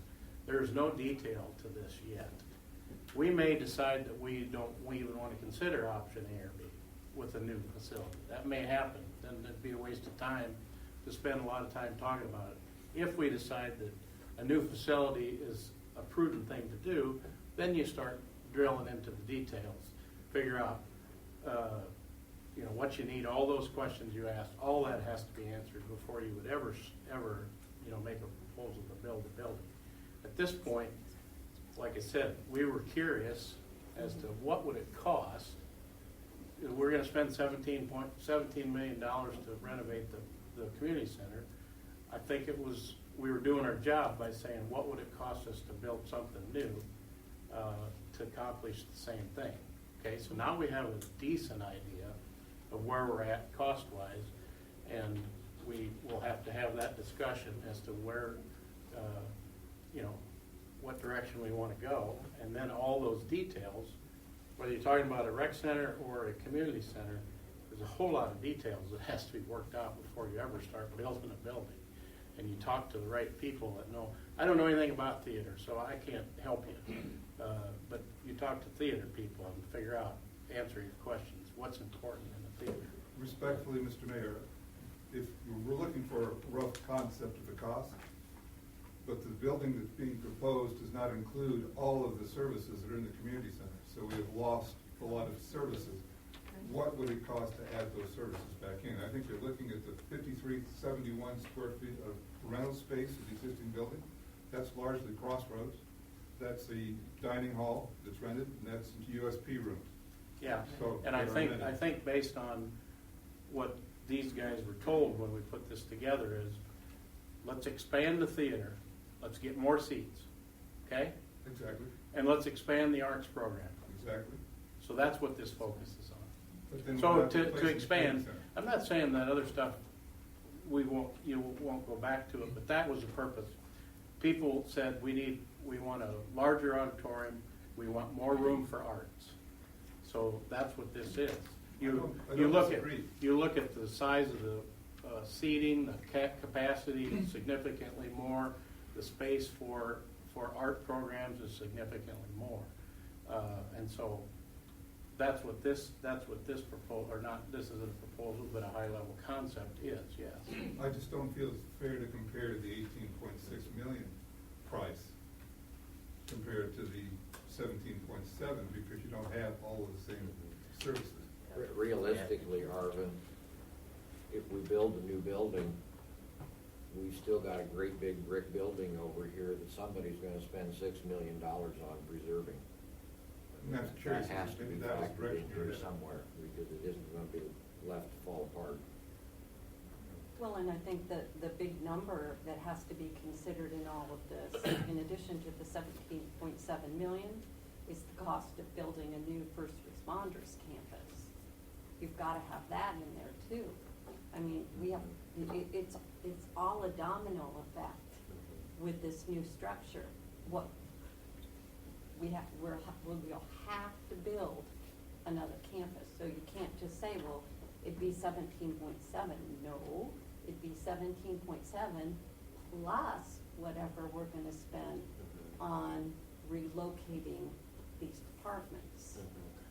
Yeah, I think these are all pertinent information. I would also say with the public safety complex at a new fire EMS station, there's some logistics before I think council could seriously consider that building, and I think it's also appropriate to talk about a time frame on that, some of the triggers, what would trigger a new public safety complex as well. And these are all good points. Again, our purpose wasn't to nail down specifics or try to do cost.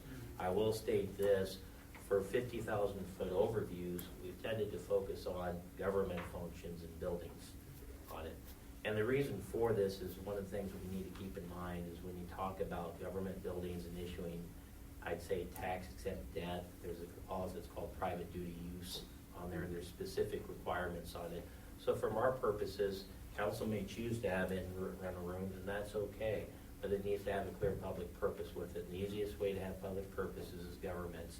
And that's why we focused our analysis. Again, as Mayor DeWard stated, we could have spent a lot of time trying to nail down specifics, and the danger from our standpoint in doing that, we could spend a whole lot of time for this, and you guys could tell us we don't want to go this direction. So this is just a broad concept. These buildings are 43,000 and 52,000 square feet. There's lots of room for adjustments and changes by council standpoint. And again, and I don't mean to say this, I'm a finance guy by trade. I'm focused on the bottom line on it, and that's what we really wanted to get at and answer the question on. It's about $18.6 million for a new facility that includes an on-site parking versus $17.7 million for renovating the current facility, is what we would tell you is our best guess, our best estimate at this time. That 17.7 though is the 2019 estimate. No, right? No, it's not? no, we actually, okay. we actually worked with. That's why I was trying to raise my hand. Our architect, John Bloom from Shimmer, is here if you have any questions about what's involved with that, if we're comparing apples and oranges. Well, to be truthful, it's 13.7 from the city's perspective. And that's if we can only raise 4 million, but we have a good chance of raising at least 5 million minimum. And our focus group involved over 100 people involved in the community, including other people, and our assessment on being able to raise the money. We just interviewed 33 individuals from Pella, and we had a commitment, if the city would commit, right there with the 33 of 2.5 million. Just bam, we could have tomorrow if the city had made a decision. You mentioned earlier location. Does location not downtown change dollars at all? I don't imagine with city streets available to get in and out and all that. Does that change cost much versus a open field? Well, I think one of the things that we had and what we heard, and the reason why we gravitated to this site just for discussion purposes, is we heard from council that it's a very nice benefit to have a performing arts center, community centers in the downtown. And so I think there's reasons outside of cost why we wanted to have this type of activity in your downtown. That was our impression, and that's why we chose that spot. Plus, it was a spot that we already owned, and we had the land acquisition already accounted for. Infrastructure, so. Yes. Got, I know you had your hand up. Yeah, I guess I'm going to speak to Dr. Carlstone's comment, and I think he's on a path that everybody needs to consider that's not on that right now, is what's the real parking need? Because if we use your number or the number I think it would be from a professional standpoint, you've got half the requirement up there. So you got additional costs that you're talking about. What are the extra costs? you've got parking that you don't have for a space that would call for at least double the 70 spaces. And you can't include the 54 down the street. If I could speak to that, you have that regardless at the community center too, with the renovation cost on it as well. And so that's one of the items that I think that's gonna be an item, parking, period, whether you renovate the current facility or we choose a new facility. These are practical discussions that you have. But then they should be included. Well, the in this- on-site in parking this requirement, summation. that's one of the things that you need to include on the current facility too, what Right. you have as far as on-site. But then they both would weigh equal. Well, Because would, but right it could now, be there's challenged. parking available Now, half the point way. taken, sir, on it, but the point is that the on-site parking issues for the current community center are an issue too, when you look at it from a renovation cost on it and the requirements on it. That's an important consideration as well. Yes. I think somebody mentioned, looking at the cost of a new building so we could compare them like apples to apples. And, working with old buildings, and perhaps John can help me too, but it's always been my understanding that, a historic building will last much longer. I think it's a credit to this building that it's still standing. I don't think very much has been done to it in the last 50 years. So, and it's been my understanding that everything has a life expectancy now, and they didn't build things back 100 years ago with a life expectancy other than we're gonna build it the best we can and we want it to last. It seems everything now has a life expectancy where we're going to build this and this is gonna be obsolete in 50 to 60 years. Either building is going to need maintenance on a regular basis, or they're both going to fail. But if you would invest in the historic buildings and do proper routine maintenance, it will easily last another 100 years. And I don't know that we can say that for a brand new building, but I think John's probably more experienced with that than I am. Well, certainly this building's well built, and I agree that a new building typically lasts, 40, 50, 60 years. Of course, every building like this would be almost the 40-year anniversary of the rehabilitation of the community center, so there is ongoing maintenance costs. But I agree, this building is built better than a typical modern building. Structurally. And I'm assuming that having just refurbished an old building myself, it's far more expensive than when things going in. Is this encountering, or kind of is Friends' estimate taking into account those, I guess, contingencies? Is that the word? That, oh shoot, we didn't know there was a lead chase there, or those kind of scenarios. We try to use projects that had been done previously from our office, rehabilitation projects similar to this, or additions onto historical buildings. Try to be conservative, try to escalate costs for the future in that estimate. So in 2019, we took similar projects and we put escalation projects knowing that it'd be built 1-2 years out because the design phase takes a long time, construction phase, things happen. And of course with knowing that it could happen 2023, 2024, we assumed a 15% cost just based off what we're seeing right now in the market with supply chain issues and labor issues. So I felt like our estimate is conservative, and we also have a design contingency built onto it. Right now, our plan is very schematic. I mean, we have floor plans, we lay out things, but we have to drill into the absolute nuts and bolts of it. But we're just trying to use precedents from our own office and other projects in the Midwest that are similar in scale and quality. And I would like to state for the record, both John and Brian have been very good to work with. And working with John, I want to say in both projects, and correct me if I'm wrong, I think the design contingency that was included in both projects was 10% of the overall cost. If memory serves me correct, I could be a little off on that, but That's what I thought is fairly comparable as far as the design dependencies on both of them. So the apples to apples thing has been brought up several times. I shouldn't talk so much, I'm a newbie, but it's not apples to apples on either side, right? So one is 340 seats. There's no way to make it bigger. I don't think in the proposal it gets bigger, nor does your other concerns, usable spaces for the stage itself and production itself. So you're not comparing the same things in end result either, whether it's the uses specifically, social uses or not, but also just plain size. And I want, just personally, and I ran on this, I want to be dreamers about it. Where does USP go from here? Where does Pella go from here? And I've enjoyed multiple USP productions. It's tight, it's hot. Does the improvements get there?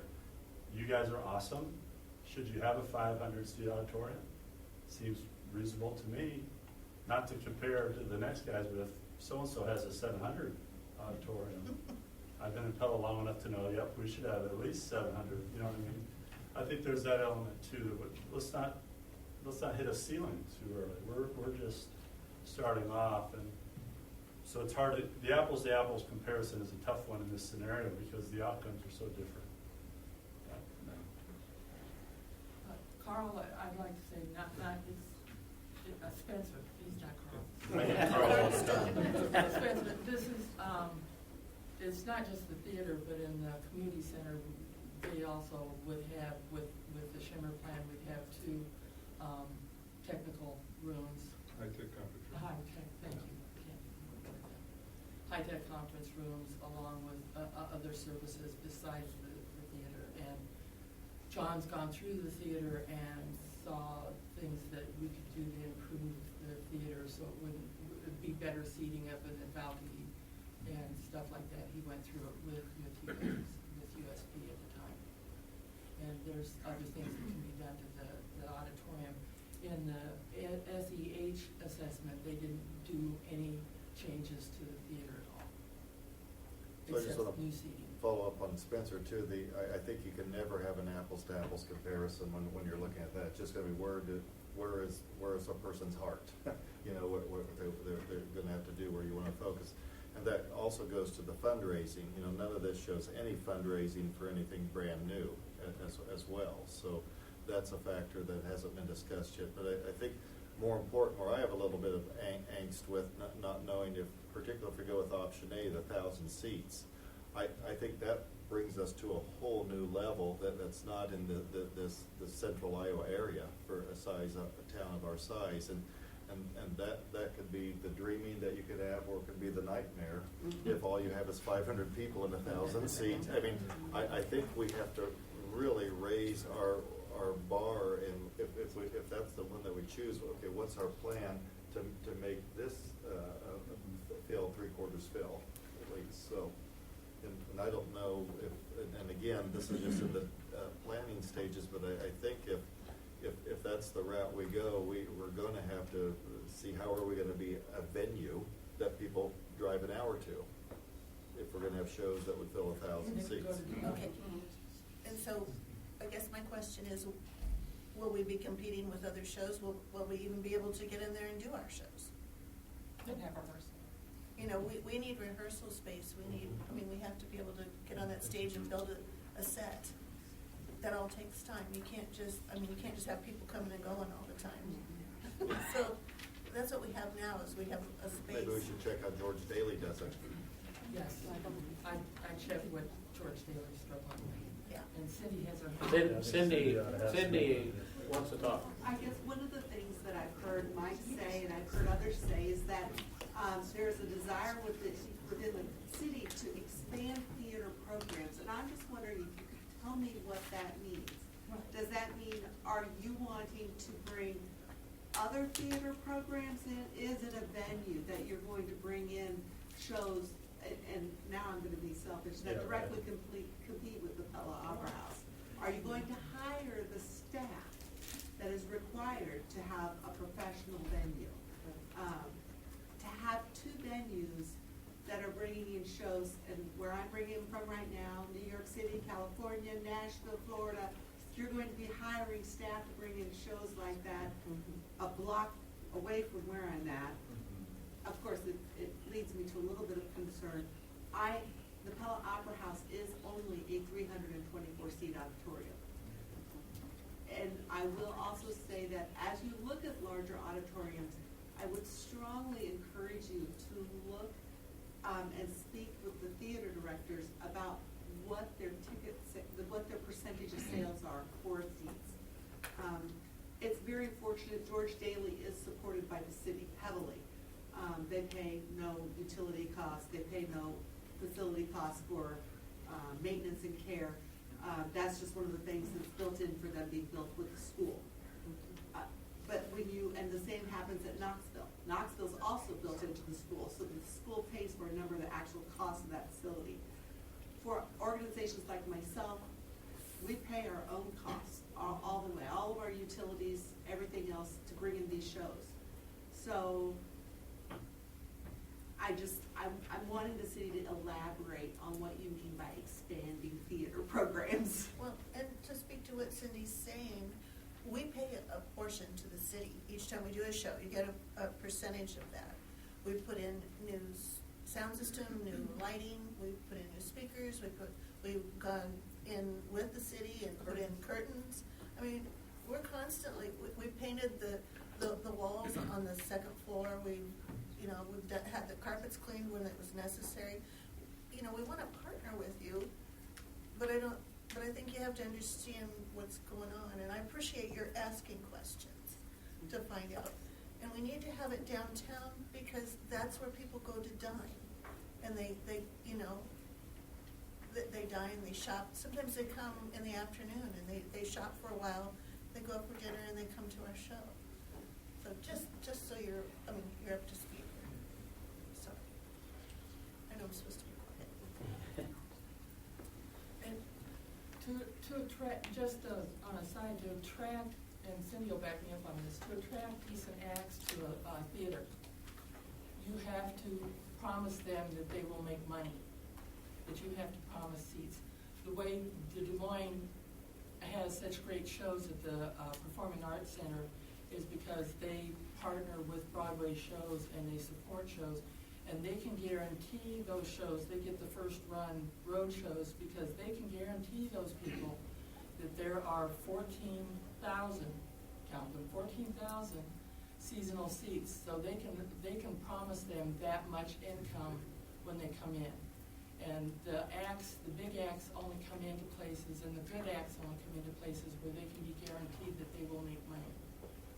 And that's over and above what the cost of running the business is. And I'm sure if you approach George Daly, like I told you, I dated a guy named Jim Daly. So I did that. You should be out of your mind by now. I really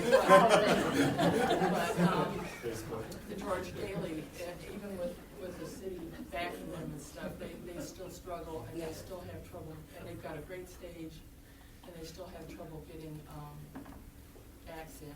And they don't have this quality acts because they can't guarantee an income. And when they built the George Daly, it killed the Oskaloosa Community Theater. It just killed it. And when they built the big one in Knoxville that's covered, it almost killed Knoxville until they got a deal going at this time. As long as they cast kids from Knoxville and Knoxville schools, they can get better access to that. And we've been to some great shows in Knoxville, and I've never seen that theater full. And George Daly never feels it is George, yeah. George Daly never feels his auditorium. Just all right. Business stuff. We're way beyond where we need to be. These are all discussions.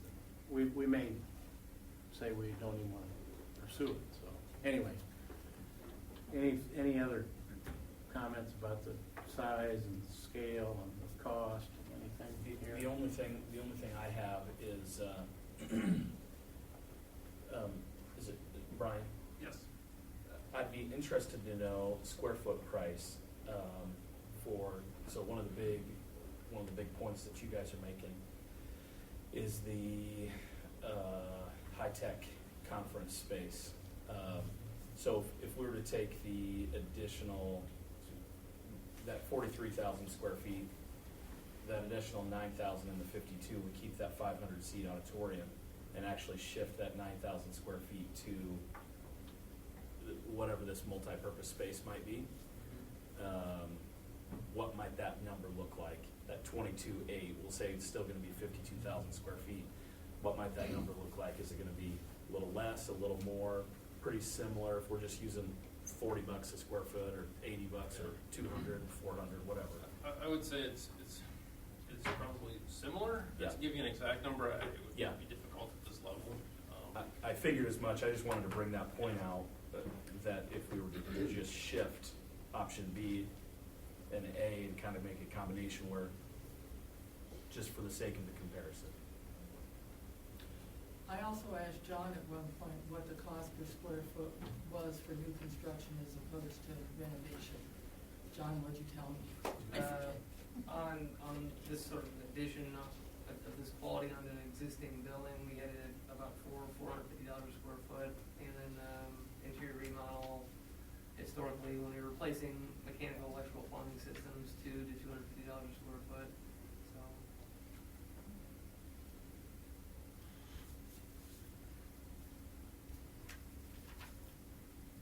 Okay, any other questions? Yes? If you don't get a new building where Second Christian was, what are you gonna do with it? Here, you mean this Yeah. site? I don't know. I mean, there was, when it was purchased, I think if I was told correctly, there was a high-level, new safety complex put there. Potentially that, could be the use for it. In the meantime, probably use it for parking. Some point we'll have to get rid of the old building, I'm sure. Could be parking, So I don't think there's any real concrete plan for it at this point.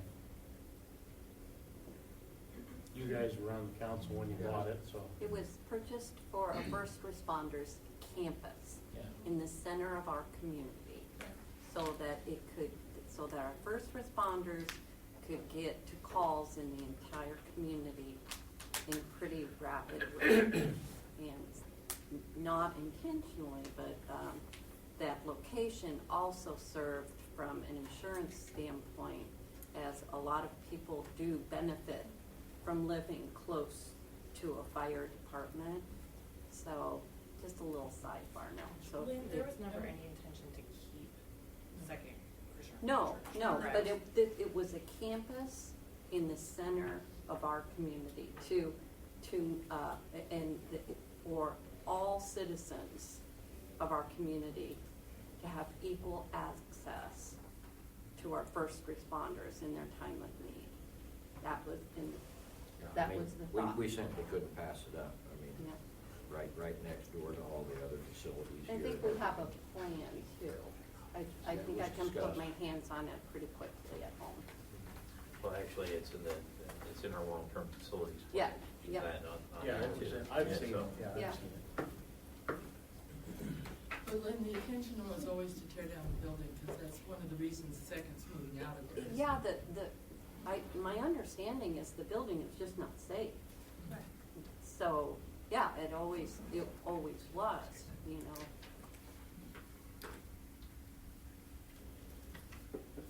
Okay, I suppose you want to vote. no vote. No. Discussion only. Okay. Precursor to our discussion next week. And Mayor, I'll be brief. I would just like to add, the Apple stat, I think Councilmember Bannister said, very difficult. There's a lot of factors in this. We did the best we could in trying to just, again, but the purpose was high-level overview, discussion only. So the big thing we'd like to know, Mr. Mayor, is there anything else we need to review, look at before we start the financial capacity phase of the facilities plan? Well, I think the options are close enough from a financial standpoint that can talk about the finances, what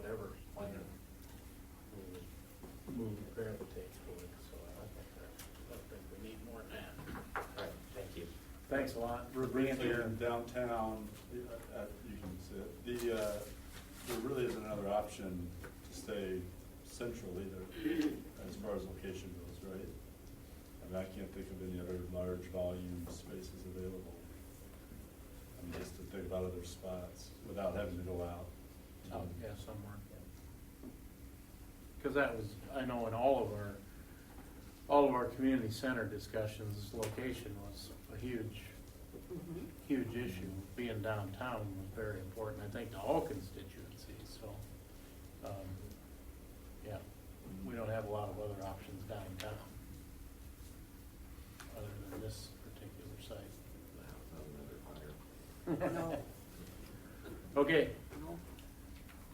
Anything else, Mike? No, sir. All right, so we're gonna go into closed session, so unless somebody wants to hang around for, I don't think there'll be any action after the closed session. We'll just do it in here, so thanks for coming. So I'm gonna ask for a motion to approve resolution number 6381, entitled Resolution Amending Infectious Disease Action Plan Policy Related to COVID-19 Public Health Crisis. Spore, Hopkins, discussion? Okay, all in favor, please say yes. Opposed, no. Mandy, please call the roll. Spore. Yes. Hopkins. Yes. DeYoung. Yes. Vanderhorst. Yes. Banstra. Yes. Carlstone. Yes. Back in open session, so I'll entertain a motion to adjourn. So moved. Support. Hopkins, Spore, all in favor, please say yes. Opposed, no. Mandy, please call the roll. Hopkins. Yes. Spore. Yes. DeYoung. Yes. Vanderhorst. Yes. Banstra. Yes. Carlstone. Yes. Motion passed.